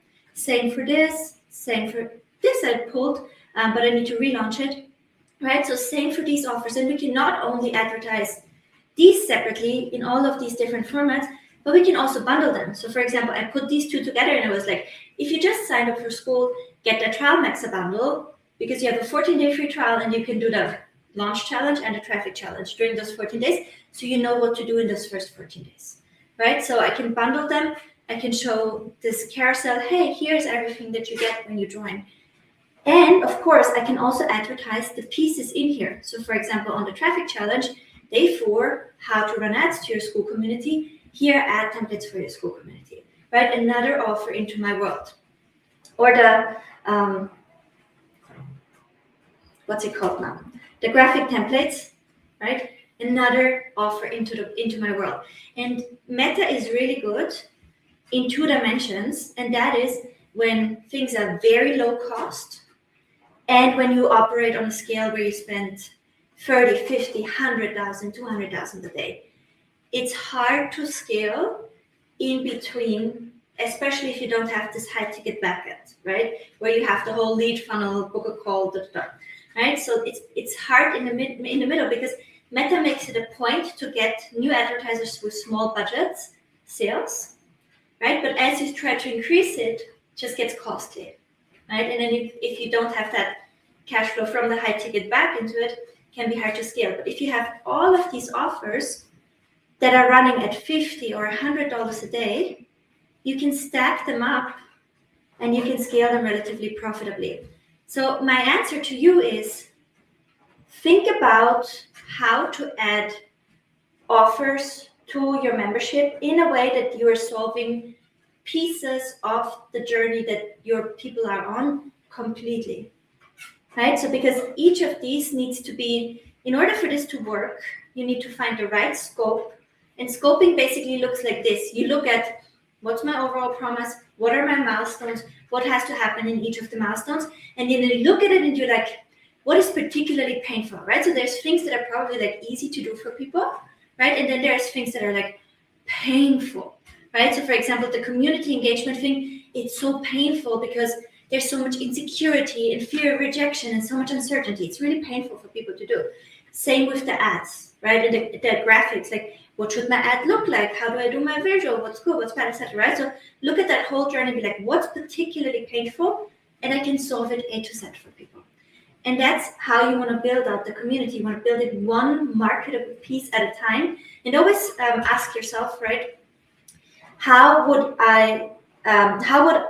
what I am building look on an ad? Would people buy just that thing? And those should be the legs into your community. So let's look at your community quickly. So we can illustrate this a little bit. And I can't join, so I can't say it 100%, but okay, anxiety, there you go. We have the anxiety-free community. My name is Matt. I've developed a unique method that helps you overcome anxiety and panic attacks. Inside the community, I teach you how I did it step by step. Okay, so the journey is we want to overcome anxiety, and here's what's in there. What are the sub-milestones that need to happen, right? And what in there can you productize as the things come up? Now, with this, it's a little bit also where I want to say we want to find a solution-based thing. So for example, what I said before to Iris, right? If they don't buy recipes, they might buy a solution for a problem. Like for example, I don't know how to make a thoughtful gift. So learn to bake these sweet treats so you always have a thoughtful, amazing gift. That takes I'm selling you a recipe to a completely different context. Now for you, it might be worth looking into things where anxiety is costing them a lot. Now I'm going off my own anxiety, so maybe you can say, do you struggle to be present with your family because your anxiety is making you so hypervigilant that you cannot stay in the moment with them, right? Just, one angle, could that be? It's like, okay, how to stay present with others and enjoy moments when you are anxious, right? And so tailoring a micro solution in your community around being able to stay present when you're anxious, although you're anxious or hypervigilant, could be one leg into your membership. And I'm not saying that this is the perfect one. You have far more context, you work with far more people, but there are probably specific situations and specific problems that you can solve separately on that full journey. So for you, the best next thing is not to change the model, it's to think about how you keep building it and build it one marketable transformation at a time.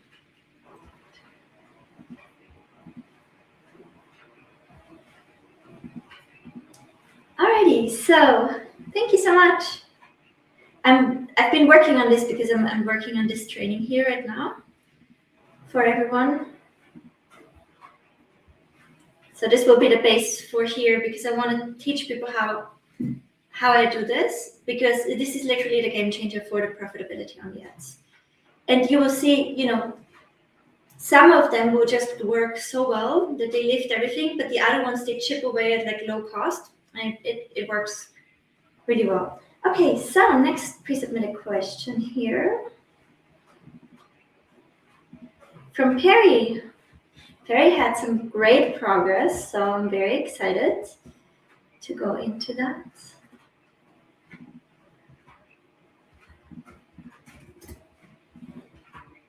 I'm answering around the 1 hour and 36-minute mark.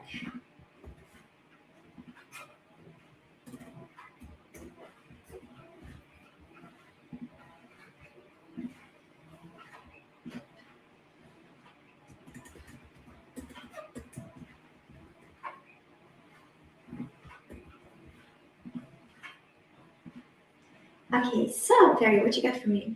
My current situation is I just rebranded the Survivor Movement, a movement for survivors who want to share their stories and break the global silence, from powerful books, an info-based offer, helping survivors to write books. My desired situation is winning the Skool games because it would give me the financial freedom I need to continue to create art without having to worry about living in survival mode. So I'm aiming for 1,000 members at 30K a month MRR minus course sales. My problem is that it takes hard graft to get signups through direct outreach. The efforts aren't scalable. I've been looking for a system that runs on autopilot so that my business can grow whilst I'm on film sets. My organic isn't the best at converting them into the masses. My question is, what do you think the best automated system for me? I'm in that unique situation in regards to my path goals and the audience I have. I have currently about $10 max to play with for ads, so not the biggest budget. I don't have enough cash to lose on ads either. Okay, so that's an interesting situation. Let's look at your community and let's see what we can find. Typically, it's a little bit easier to start the community at a lower price and then scale it up. So I probably would be waiting a little bit to increase the price, at least to the point where we can cash flow the ad spend really well.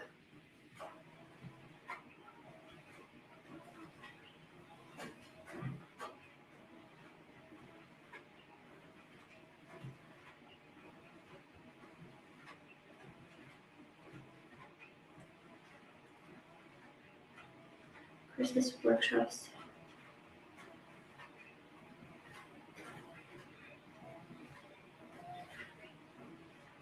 Okay, so I think for you, definitely that part as well of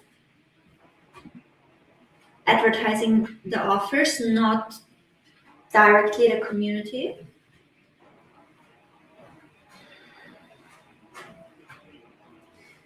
So I want to see if you have an Instagram.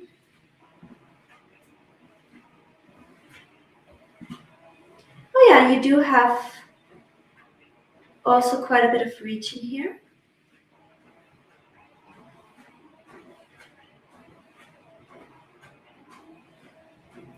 So we actually should be able to do things here.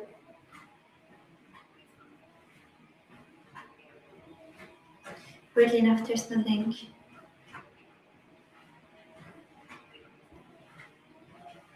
Okay, we have $10 a day, 40 ads, and we need them back relatively quickly. So to be very, very honest, this will be a situation of having to leverage our way a little bit. And there's two paths you could take right now. So first off, I would not increase the price right now because you'll limit yourself. I would potentially think about two paths, and actually they can be combined. Okay, so launch versus trying to have an attraction offer. So what I would probably do in your shoes is you do have this big audience, you can do a push to them, something that makes sense, that also allows you to build out an asset. So what I would do is I would go into Growth Evelyn, and I would try to create an attraction offer, which is a challenge, which can, it can be finding meaning and a monetization opportunity in what happened to you, right? So basically taking people to that place where you were. I do like your proposal here, right? Which is, you have been through something and you can help others, and you can make meaning out of it, and you can help others with it. So that's what I would make that attraction offer around. A challenge around would be 7 days to have your plan, right? To what do I want to do with this? How do I make meaning? What's my positioning, etc. with it? I would probably run it live for free, and I would let people know that, hey, I'm doing this in the community. You can join live now with a 7-day trial. And I would cross promote it on Instagram in the stories every day and say, hey, we're on Thursday, come join us if you haven't yet, etc. So you basically use the live creation of this challenge in combination with the free trial to incentivize more people from your Instagram to come over right now. After that, you'll also have, testimonials from people, and you have the asset built out. And then I would probably run an ad to the community with the challenge in there. And if you turn on the free trial, right, and you let them know, hey, based on how this went, I want to extend the free trial for a little bit longer. So if you're this, that, come into the community and check it out. Just, we need to be mindful about the wording of the challenge as well, how we position it with meta ads so it doesn't get shut down. But if we then combine it with a free trial with the $19, we should be able to spend only $10 a day on the meta ads. And that's probably what I would do. So try to really get the most people over from your Instagram right now, because you're doing this launch scenario with them. That also allows you to build out a product that you can then use as your attraction offer into the membership, where you can then combine it with a free trial so it makes sense, so you can test it with a lower ad spend. That would be my next hypothesis, as in what I would test to go from here.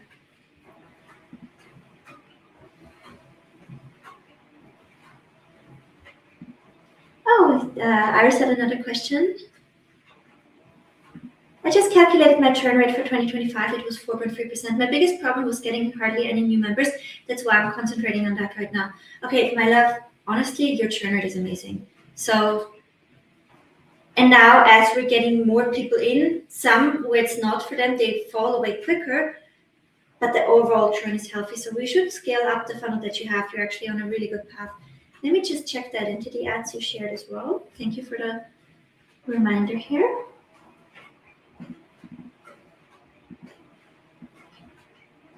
And they did not work for you. So let me see what's happening there.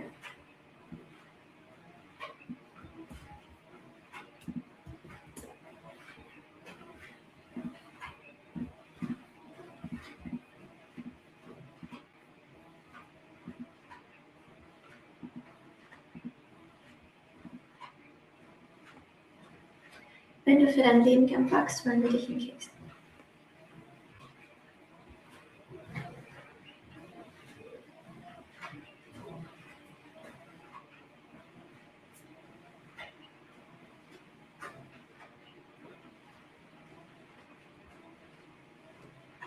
And do you saw 0 conversions from any of them?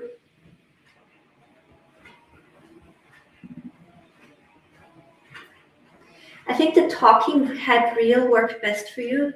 So I would probably try to double down on the short form content right now.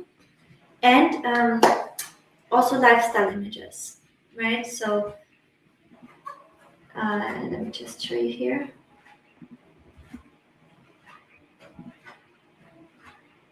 So just very, very regular images of your cakes and of you baking.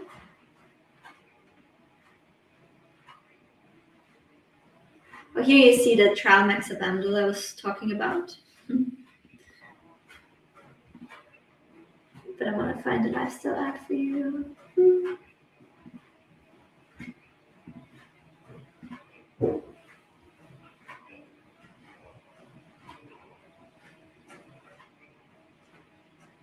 like so,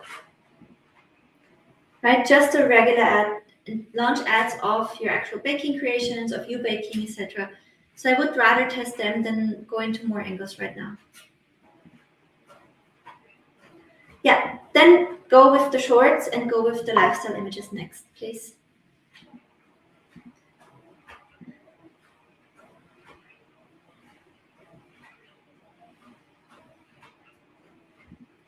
I ran a free trial to want to turn your store into a book offer, 19 signups in 2 weeks, but 16 had their cart declined and were removed, so I was cautious. Oh wow, that's crazy.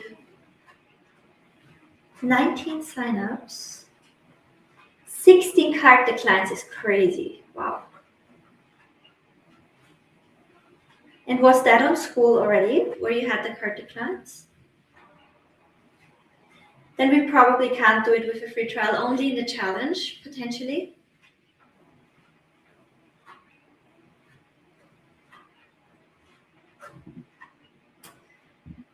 I mean, that could speak to the situation of your audience. Did you investigate why the cards were declined? Was it all insufficient funds? So I would look a little bit into that. Because then there could be another issue, right? Is that there's really no financial viability there for certain types of people. Then we would need to see if we can change our targeting. 80% of them were. Okay. So there's different avatars within your audience, and there's probably people that still struggle with it and want to monetize, but they're already in a better position in life. So what we want to do probably in our ads as well is to call them out and say, you know, life should be good. Like, you're fine right now, you have a good job, or you do what you love, you have a family, but you know, you're coming from this place and you still want to do more with it, and that's your calling. So I think then we need to make sure that we're speaking to the right avatar within your target audience, because if out of 19 signups, 16 cart declines with 80% insufficient funds on a $19 membership, we need to talk to a different avatar within your audience. Because it's not a matter then of the attractiveness of your offer, it's there, it's just that I say you can't afford it.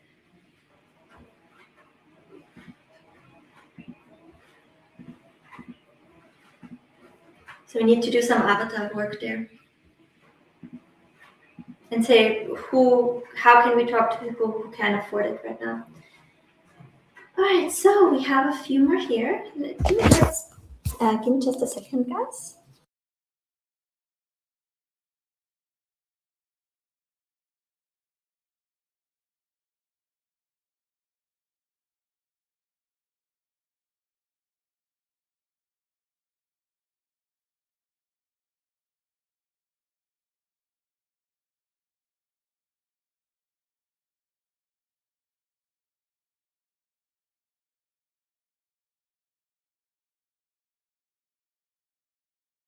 The remaining questions. The next one here we have from Monica. Around the one. Okay. That was when it was $99 a month, which was back in October. I made it cheaper since, because that's what I thought. That does make sense. And $99 a month can be a lot for people. Like, even for me, I know that the premium plan just for a lot of people was not viable in my audience. So I love that we have the $19 right now. With that, I would try the free trial again, because you literally removed what might have been the issue, right? And these people might have stayed if the $99 were there. So I would do that. And at the same time, when we're running ads, we should also try to focus on that avatar or avatars that might be able to easily afford it too. And we can do that through how we word things. But I think that should be the plan. And then moving forward, what you can also do, so you need to leverage your way a little bit up until you have enough budget to fund the ads to get the daily sales. So what you can then do is to think about option offers. So based on then the work that you do with people, you can make those solution bundles basically as workshops, right? And say, hey, I'm hosting a workshop about this topic, and it's gonna be $22 or for free in the membership, right? You can get it here, or you can get it for free when joining the membership. So then moving forward, you still have things to share on your Instagram to convert because there's genuine urgency around it happening, but there's always a leg into your membership as well. And there's always a way to collect some funds from people that might not want to join the membership right now.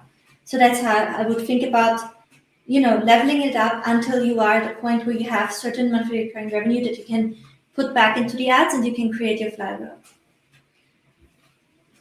All right, so next up we have Monica, and I'm answering around the 1 hour 51 minute mark.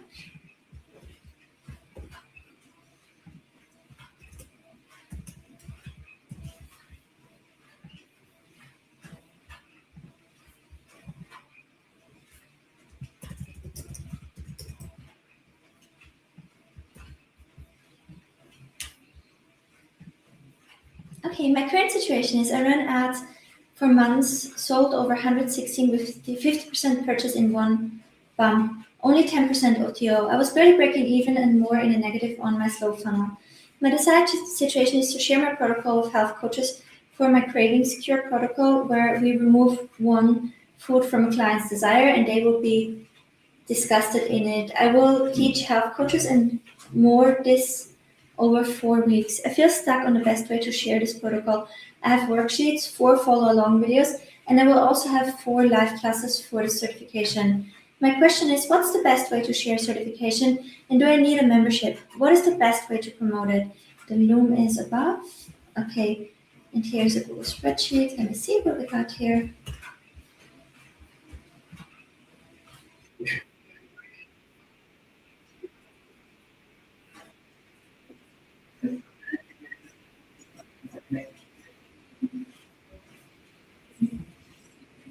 Okay, I'm just sharing this.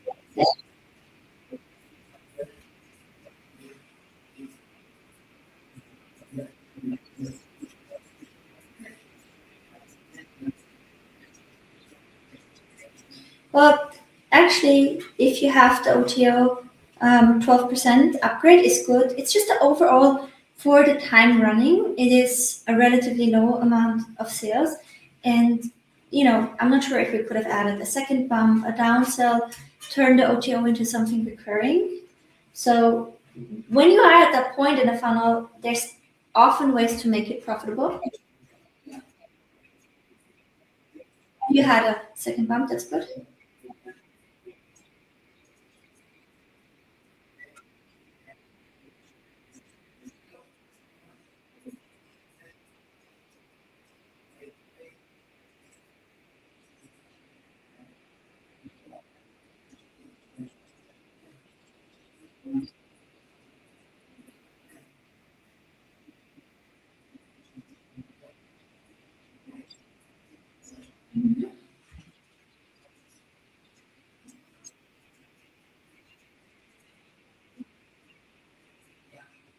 Yeah, I think with the slow funnel, you still have a lot of opportunity there to improve it, especially with the downsell, especially if there's some recurring component in there. Also, did you do like an Andromeda protocol, right? Did you do regular testing of the ads, the consolidation, etc.? That's one part of it. The other part is the money model in the funnel and making sure you're really optimizing the bump copy, adding images, seeing on the upsell page different video sales letters. Can you put them in a recurring? Can you add a downsell? Can you add another upsell, right? So there's still a lot of levers you can pull in that funnel, and there's more levers you can also pull testing new ads. So I think a funnel at that place where you sold 100 pieces is usually worth to put more work in.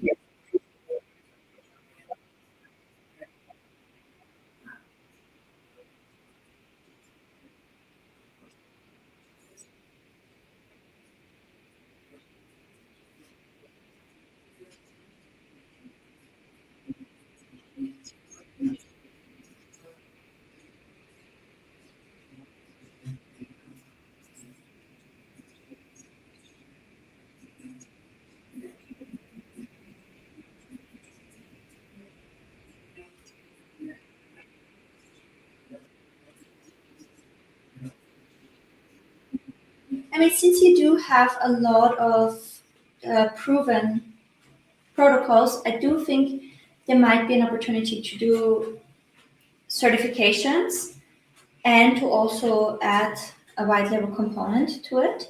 So what I would do in this case is I would probably think about like what's the overall, like the full on certification that I want to have. Let me just see where we were here. It was not terrible. Yeah, not terrible for a slow funnel, especially if you fix the upgrade environment, I think. So I'd put more love into the SLO funnel just because it's an asset that you already built out quite far, and what you learn here, you can apply to all the future funnels that you build as well. So I would put some more love into the SLO funnel. For the certification, what I would consider or think about is, again, what's the overall transformation you want to teach them in the certification, right? So what's the bigger certification that you want to teach them? And then within there, what are the smaller things that they can have training on? And what you can do is you can basically use that container to build out one white label resource at a time with them. So the way that we solve this right now with our certification program in a beta is that it's very affordable for certification. Like comparable certifications are thousands. But we have one that is 777 for 1 year, where we run the certification multiple times, right? And so I think this is a really good way to do it. It's a beta. It's highly discounted for people, but they still get the certification. They have multiple opportunities to run through the program as well. And it also allows us to have a space where we can add more and build this out with people over time. So I would recommend that. Here, this is a community and it leads into the certification. The certification community is standalone. And we're building it out together with the people in a live cohort, and then we're running it again and again. So I think that is a really good way, and you could think about doing that for all of the different pieces that you want to do and run one live cohort at a time with them, and then start to overhaul them, right? So repeat it one time after another. So probably what I would do is I would pick 4 to 6 things you want to eventually productize as those certifications. And I would have a beta bundle deal for it for a year and say, we're running it live, each module one. And because you have access for a full year, you actually have the time to go through to the 2.0 version again. That's probably how I would do it and build it out. If you want to start slower with it, you can think about building out one certification program at a time. But I also think it could be more attractive for them to know that they will get all of them at a discount, and you have a little bit more room to build it out with them. So that's what's been working for us. And there's a lot of, when you do the certification for the first time, there's a lot of things you learn, have to consider, move around. So I would definitely wait a little bit. Or I would start at a lower entry point and give people and you more time to really help them get to that point. Okay, so I think you should do a tutorial on how you do your curly hair. It's the Dyson era. So yes, I will share it. Thank you so much. I wanted to still refine it a little bit and add all the ad examples. But this will basically be the training, the initial training for low ticket scaling. But I can already share it with you guys. But please just know full training will be coming. Transformation containers for low ticket scaling, your report. Alrighty, so who's up next? Pavna. I'm answering around the 2 hour and 1 minute mark.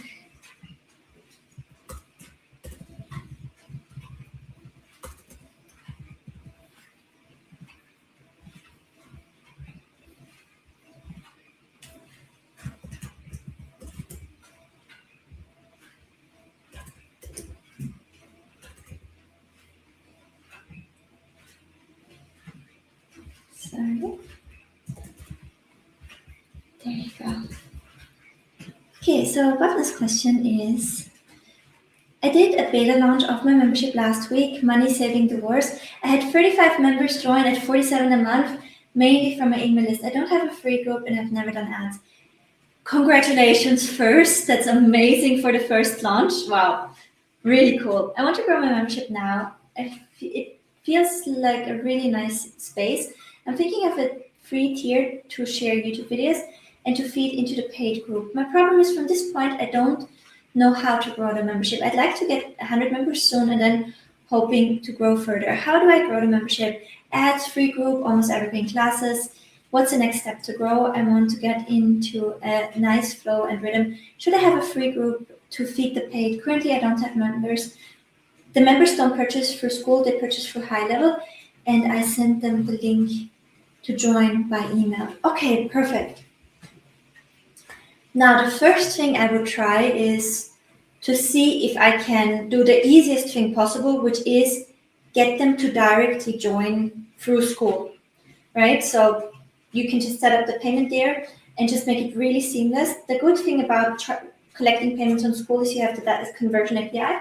Meta knows that your community is on Skool and it will send you more people that already have a Skool profile and a card on file. So often the conversion rate is higher than us going through a membership. And because this is the easiest way, right, where you have the most things built out as well, I would highly recommend that we just start and test what do the ads look like. So for that, my love, I first want to send you here into the traffic challenge, day 4.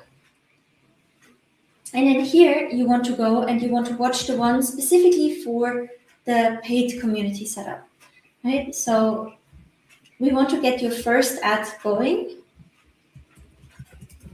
Get your first ad set up to your Skool. And I just quickly want to see something.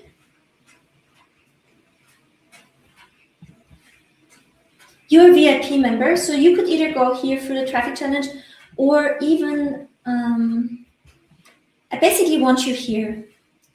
This is a little quicker for you too. But in general, I would love you to be in the traffic challenge eventually. So first things first, we see if we can get this to work. Because it might just be that an ad directly to it does the trick and we can scale that. That would always be the easiest way. Now, if that doesn't work, I would recommend we're going with the almost evergreen setup and we're launching into the membership basically on a monthly basis with it. So that would be my second thing that I will test. But let's first see if we can make it click directly, eventually even by including, a challenge offer or advertising things from within the membership. So let's first clarify if we can do that. If directly doesn't work, the almost evergreen is the way for us to go, building out. And you can just go look at the crash course to see how it works and building that system out for you to keep your list growing and keep launching into the membership. The third option, because you go high level, would be to build out a full mini offer funnel where we could have a divorce journal or a mini offer around it and then one-click upsell into your membership.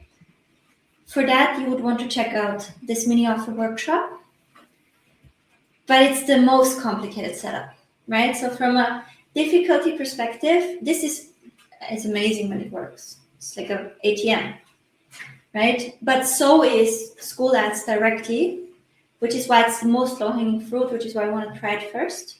If that doesn't work, workshop to grow your list and have the launch event. And if that doesn't work, or if we want to supplement it, we can add a mini offer funnel. Those are the next steps. For you, I would not introduce a free community at this point for you because your community is too validated after the launch. And it's kind of a safe space too. We don't want to have the free members mixing with the paid in here because it's a sensitive topic, right? So we wouldn't necessarily for that want to leverage the free community. All right, so next up we have Ansumana, I hope I said that right. And I'm answering around the 2 hour and 5 minute mark.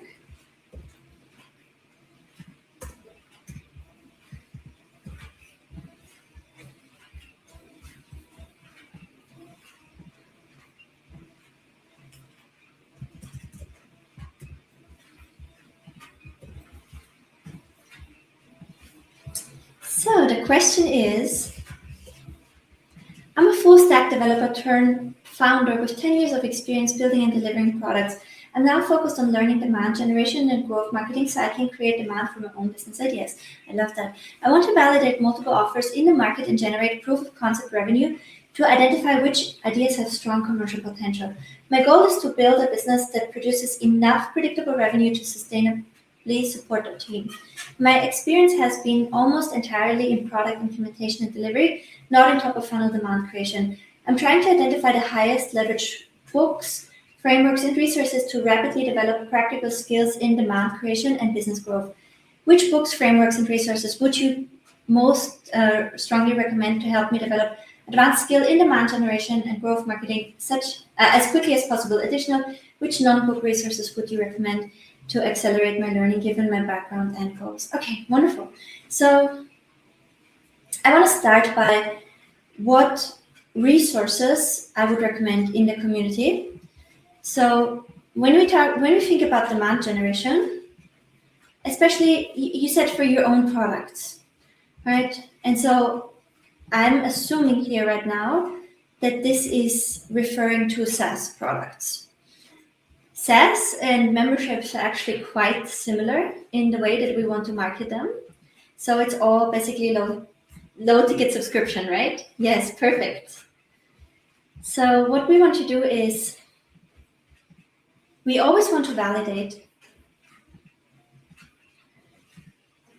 with the same type of ad, which is this is the offer ad. And you can basically tell based on the amount of, so always validate with a sales campaign, optimizing for the sign up.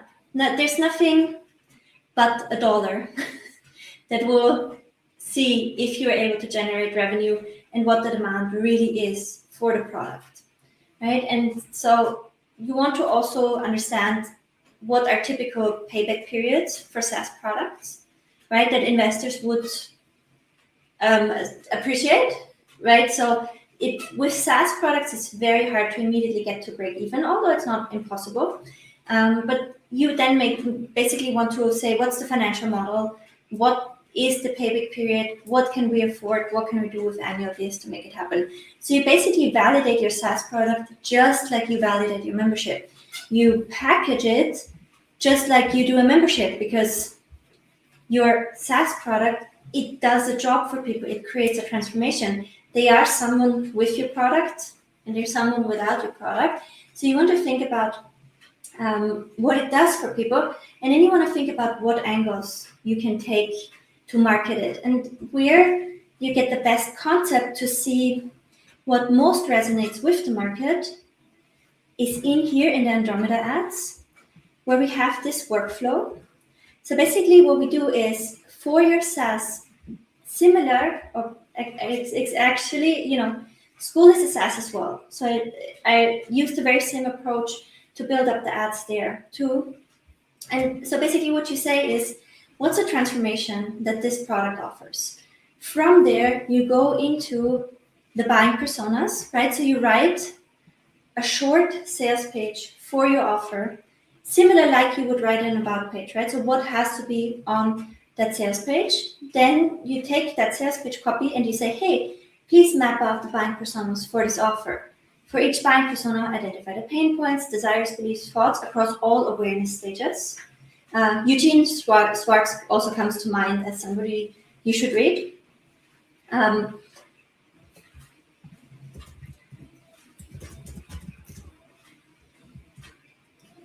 The breakthrough advertising.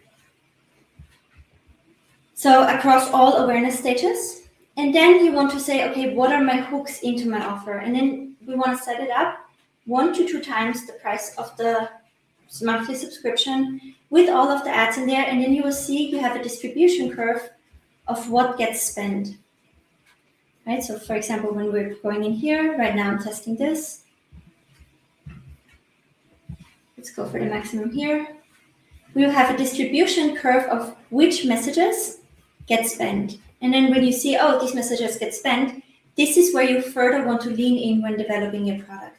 And I would actually do this extremely early. So right now with vibe coding, you have a lot of opportunities to just visualize the interface and what it will do. And I would run those ads to test the concept and get a buyer as quickly as possible to see, what is my cost per click? Do I get a sign up? Is it worth pursuing that idea? So try to be able to do it and drop it as quickly as possible. And once you have the sales coming in, right, and you're able to generate 1 to 2 sales consistently from 1 to 2 times the front-end offer for a period of 7 to 10 days, you'll be able to market it. So that would be the first thing that I would do. I would always make it the hardest test and say, does it sell with direct response? What avatars does it most sell to? That will give you the idea in which direction you need to shape the product. And then after you have that, you also probably want to think of it like this is the product family for the type of people that we're creating solutions for. And when you want to build up then to a launch, you also want to do list building around it. Right? So that's when you then want to dive into that. Of course, you've validated your idea, you know what you built, you know it will sell. Now we want to get more of the right people into the door and we want to build a list around it. So that could be that we're creating a strategic freebie where we filter just the right type of people that will need the solution. And this is what we would want to do here. So we have a list of people that we can launch the software into. Those are the two biggest things. And like I said, from a marketing perspective, other than Alex Ramosi, I would do anything Dan Kennedy, Eugene Schwartz. What else? Honestly, if you study those books, I think they're brilliant, as well as I think the Expert Secrets and the Traffic Secrets as well from Russell Brunson. Because don't forget, he built a very successful software company. He used education as the vehicle into it, which I also think is really good because we see this with Skool as well. Software plus community is something that works really well. Would you change something significantly if you were to do a waiting list for product or ads only with a given minimum viable product? I'm not sure if I would do a standard wait list or if I would do an interactive wait list in a Skool community where people could trial it and give their opinion. So they would feel like, they are part of the crowd that develops it. So what you could do as an alternative to building an email list would be to build a free Skool community around the product and let people know, hey, you're shaping it with us, so you're going to get a super good lifetime deal once it drops, right? Or it doesn't have to be lifetime, but founding members deal or lifetime deal once it drops. But you help it shape us. You help us shape it. So you basically share the iterations, the considerations, you ask for feedback, you ask what they want. So it would still be like an email list because you can email them with the post function. So you can create a post and then email the post every 72 hours. So it would still be like an email list, but you also have that community. So I think that's one thing I would consider when building the waiting list. I would basically build like a waiting room community around it. I know, it's really brilliant. I love the books you read, sir. Shows in your ads. Okay, wonderful. I wish I could develop. And I think this unique combination of having community marketing skills and software skills is so underrated.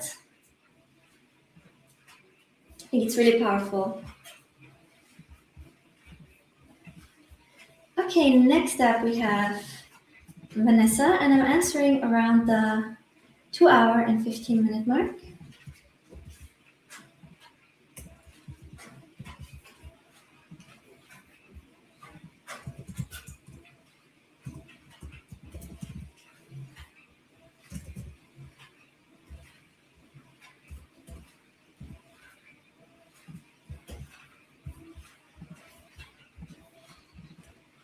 My current situation is I have a Skool community with 250 members half paying and a software, BitRiver, that should be bundled together. My desired situation is I want to turn on paid ads and need to know the best offer structure to drive conversions. My problem is I don't know if I should use tier pricing, free 97 software, 197 VIP, or 24-hour flash sale offerings. Join today, get both for 77, or if tiers can include urgency. Join this tier in 24 hours, get a bonus. The prices are just an example. Question: when running paid ads in 2026, what converts better? Permanent tiers with middle tier as the hero, 24-hour flash sales, or hybrid tiers? I love that. So what I would potentially do is just 2 tiers. And I would test with that community size, I would test if it's worth, yeah, you have it at 7. Or is it this one or the other one?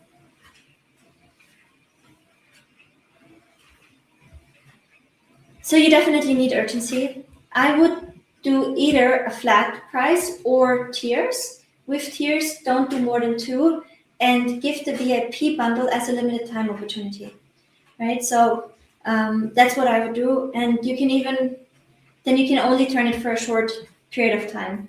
So that's what worked best for me. The conversions even went up when I removed the tier. And I'm now only using it as a limited time opportunity. So you can see I toggle on and off the VIP. So in an ideal world, we have the community paid right away with a free trial, with 2 tiers, and a VIP offer as a limited time opportunity. So once a month, you want to give that opportunity first to the whole community, and then in a continuous month, only the people that recently joined.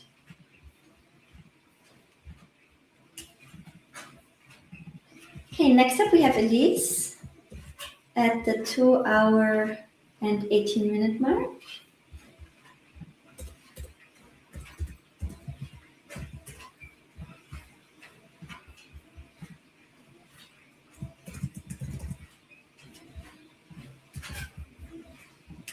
Okay, so Elise's question is, my current situation is that I launched my new Skool community hub for Skool focused on writing high converting Skool copy, and it's grown to about 500 members using the freemium model.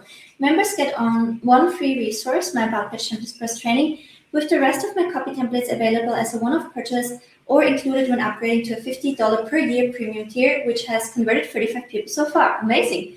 My desired situation is to grow an audience of highly qualified Skool members with Skool Copy Hub as the entry point, and my other paid community offer Envy, as the next step for deeper offer strategies, funnels, and personalized reviews.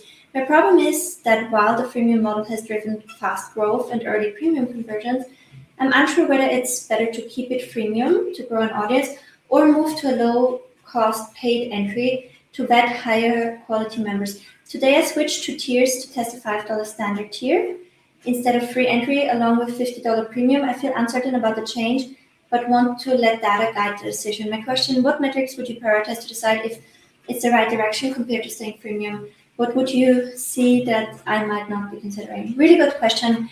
I would look, can I get conversions around $20? If that's the case, I would go with the paid because it will be a higher quality member, for sure. And then you can basically build that out and it can become a Skool specific offer rather than a funnel specific offer, because you will see that there is surprisingly less overlap than you might think. So I do have a lot of people in my Skool community that still want to build funnels, etc., but a lot of people just want to be only Skool. So with that, I think it's good to, if you're able to create another community into that, but it will be based on the price. So if the price is higher than $20 to $25, then it's probably not worth it. Then it's better to have it as basically like this living email list that is more or less self-liquidating. Then it's like a self-liquidating offer funnel, but on Skool. But if the price is there, it does make sense to just directly turn it into a paid community. All right, next up we have Greg And I'm answering around the 2 hour and 20-minute mark.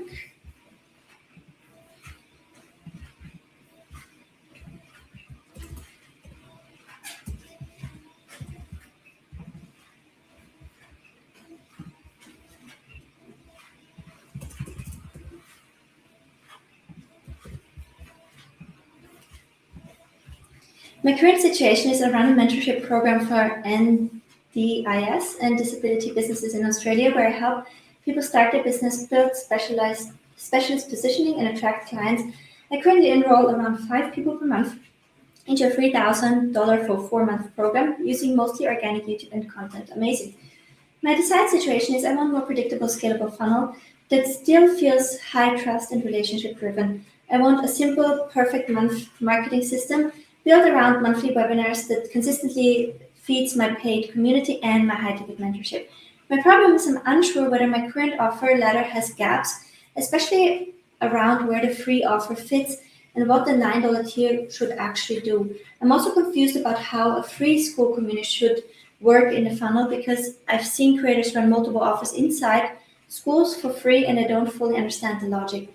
My question is, if you were building my funnel, would you run a monthly webinar strategy into a $9 entry tier, then $99 premium tier, then $3,000 mentorship, or would you change that structure, particularly the free offer, 7-day free challenge, and the role of a free Skool community to improve conversion and retention? My thoughts behind this is that I want to build a community that might be a little more engaged rather than a community of, say, 50 people I have right now. I would like to build a warm audience so that each time I open the 5 spots of available for my work with Greg program, they fill up quickly and oversubscribe. I love that. Now, Greg, you have to flip it on the head. So I don't want you to necessarily do a free community. What I want you to do is I would like you to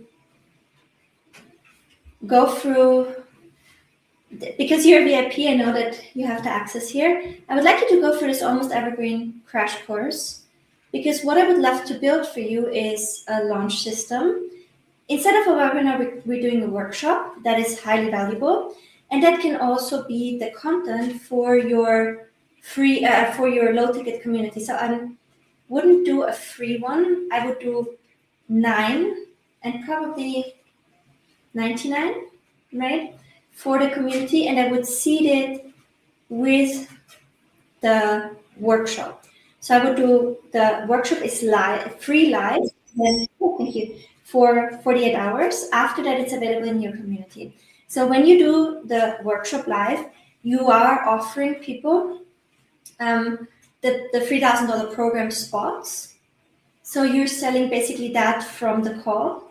And after that, from the live workshop, and after that opportunity is closed, you downsell them into the membership, right? So you basically first fill up the higher priced offer, you anchor the quality and everything, and then the people who can't afford that yet, or it's not the right fit yet, you basically downsell them into the community to offset the rest of the workshop cost. And then the workshop itself also is in your community, and you help people implement on that workshop, right? And then there's a premium tier that gives more resources, etc., like they are in the Done With You offer. And what you can also let them know is if they, for example, subscribe to premium, they will get that as a discount if they join the higher tier, right? So there's different things we can play with, but basically I don't want you to have a free community. I want you to have your high ticket and use the multi-tiered community as a downsell and enroll with a workshop.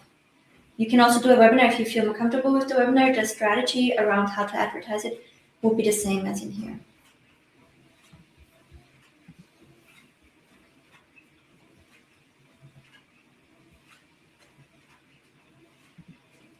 I saw you run a free and a paid group. Do you find a lot of conversion from the free one, or is it okay to keep YouTube and social? I'm curious about your logic behind the free group.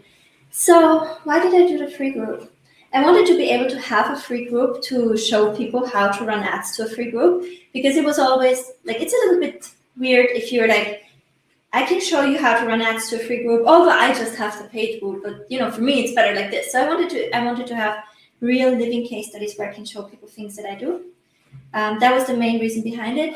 I find that the free to paid community funnel is somewhat breaking even, but it's only because I also do get a lot of organic traffic from Skool. Does everybody need a free community? I don't think so. I absolutely don't think so. So I think the like holy grail is if you can have directly a paid community, you can directly grow with ads and break even in the first 1 month-ish.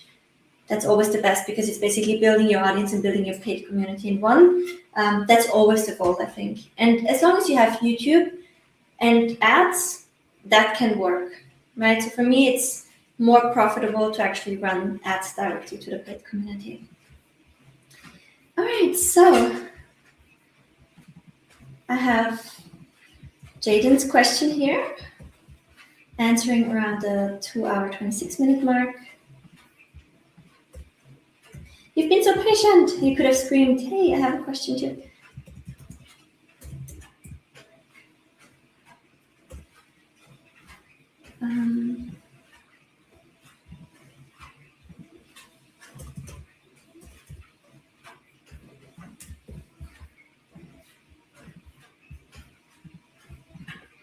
I have 48 members in my Skool community, mostly acquired through paid ads, around $4 cost per registration. It's currently free as I plan to monetize at 50 members. While acquisition is working well, engagement is very inconsistent despite daily posts, 2 live calls per week, and auto DMs. The community is mostly quiet. It's just a size problem, purely a size problem. My community, the one I set up from scratch, when not using any brands, starting completely from zero, it took about, I think, to 270 people until there was some life. So it's purely the size. In the next 3 to 6 months, I'd love to grow this into a serious low-ticket business with 50 to 200 members and 8K monthly recurring revenue. The community teaches a proven system that helps real estate agents consistently generate 10K in new business. And my goal is to package and deliver that value effectively through the community. I love that. Low engagement is my biggest concern. I'm worried that if I monetize now, members will churn because the community doesn't feel alive yet. I'm also stuck on pricing. While the system itself can generate 10K in new business, for agents, I'm unsure what price is appropriate given the current engagement levels and the fact that the classroom isn't fully built up yet. How should I think about pricing and timing when monetizing this week, given the proven value of the system and current content engagement, and what strategy would you recommend to increase engagement quickly so the community can support and retain paid members? Good question. So activity allies, you have to get them up, right? Then your community will look somewhat alive. So I want you to go and grow with Evelyn. If you don't have your activity allies yet, or if you're a bit lazy, we need activity allies for you so that there's a minimum of engagement going in the community. Then I think we can monetize right away. I would try to start the membership at a little bit of a lower cost, maybe even starting with $49 a month, or even going lower just to validate it. In your niche, too low can also be a red flag for people. So I would not go probably below 49. And before I make any announcements, I would just test it with the ads. Just see, engage your activity allies. A little bit of life needs to be in there, and then turn on your paid ad and see what happens and share the results in the community. After that, we have the data. Everything before that, we're just guessing. Okay, next up, last question. We have around the 2-hour, 29-minute mark.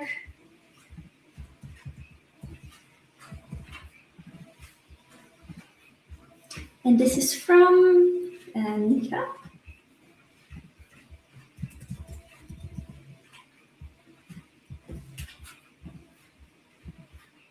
My current situation is I have 35 people in my free group. All of them seem very, very quiet. I'm doing most of the posting and one other person does some, but she is an ally from Growth Evelyn. Good job, more activity allies. My desired situation is to get real engagement with the community members.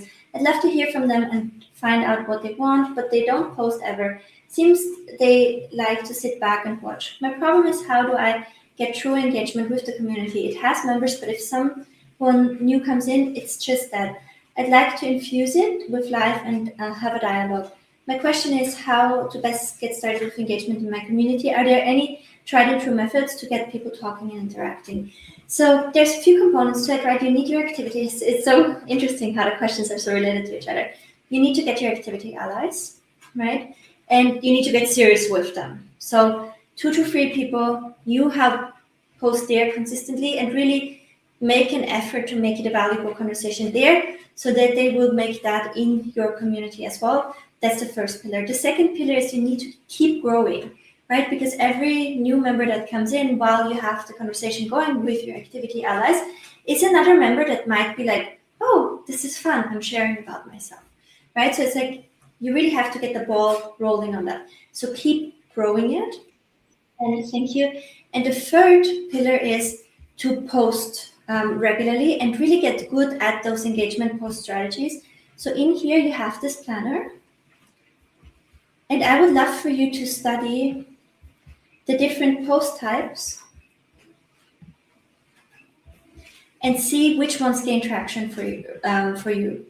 Very often it will be the ones where you share vulnerably, but not trauma dumping. The difference is in here.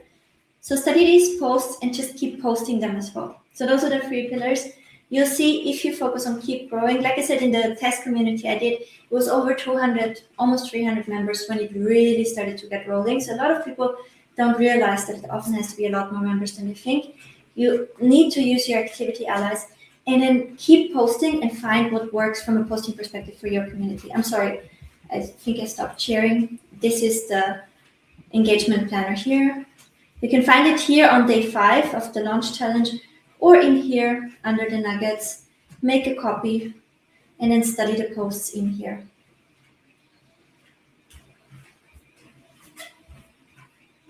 Just gotta work it. It might take another couple of weeks of you running the ads to it, really working it with your activity allies, posting daily, and then you start to see it coming. Alrighty, lovely people.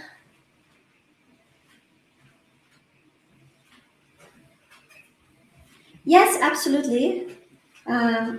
You and Boss, perfect. Please, guys, discuss there. I'm looking forward to seeing you there, and thank you so much. See you later on in the group. Definitely hang out there. Bye.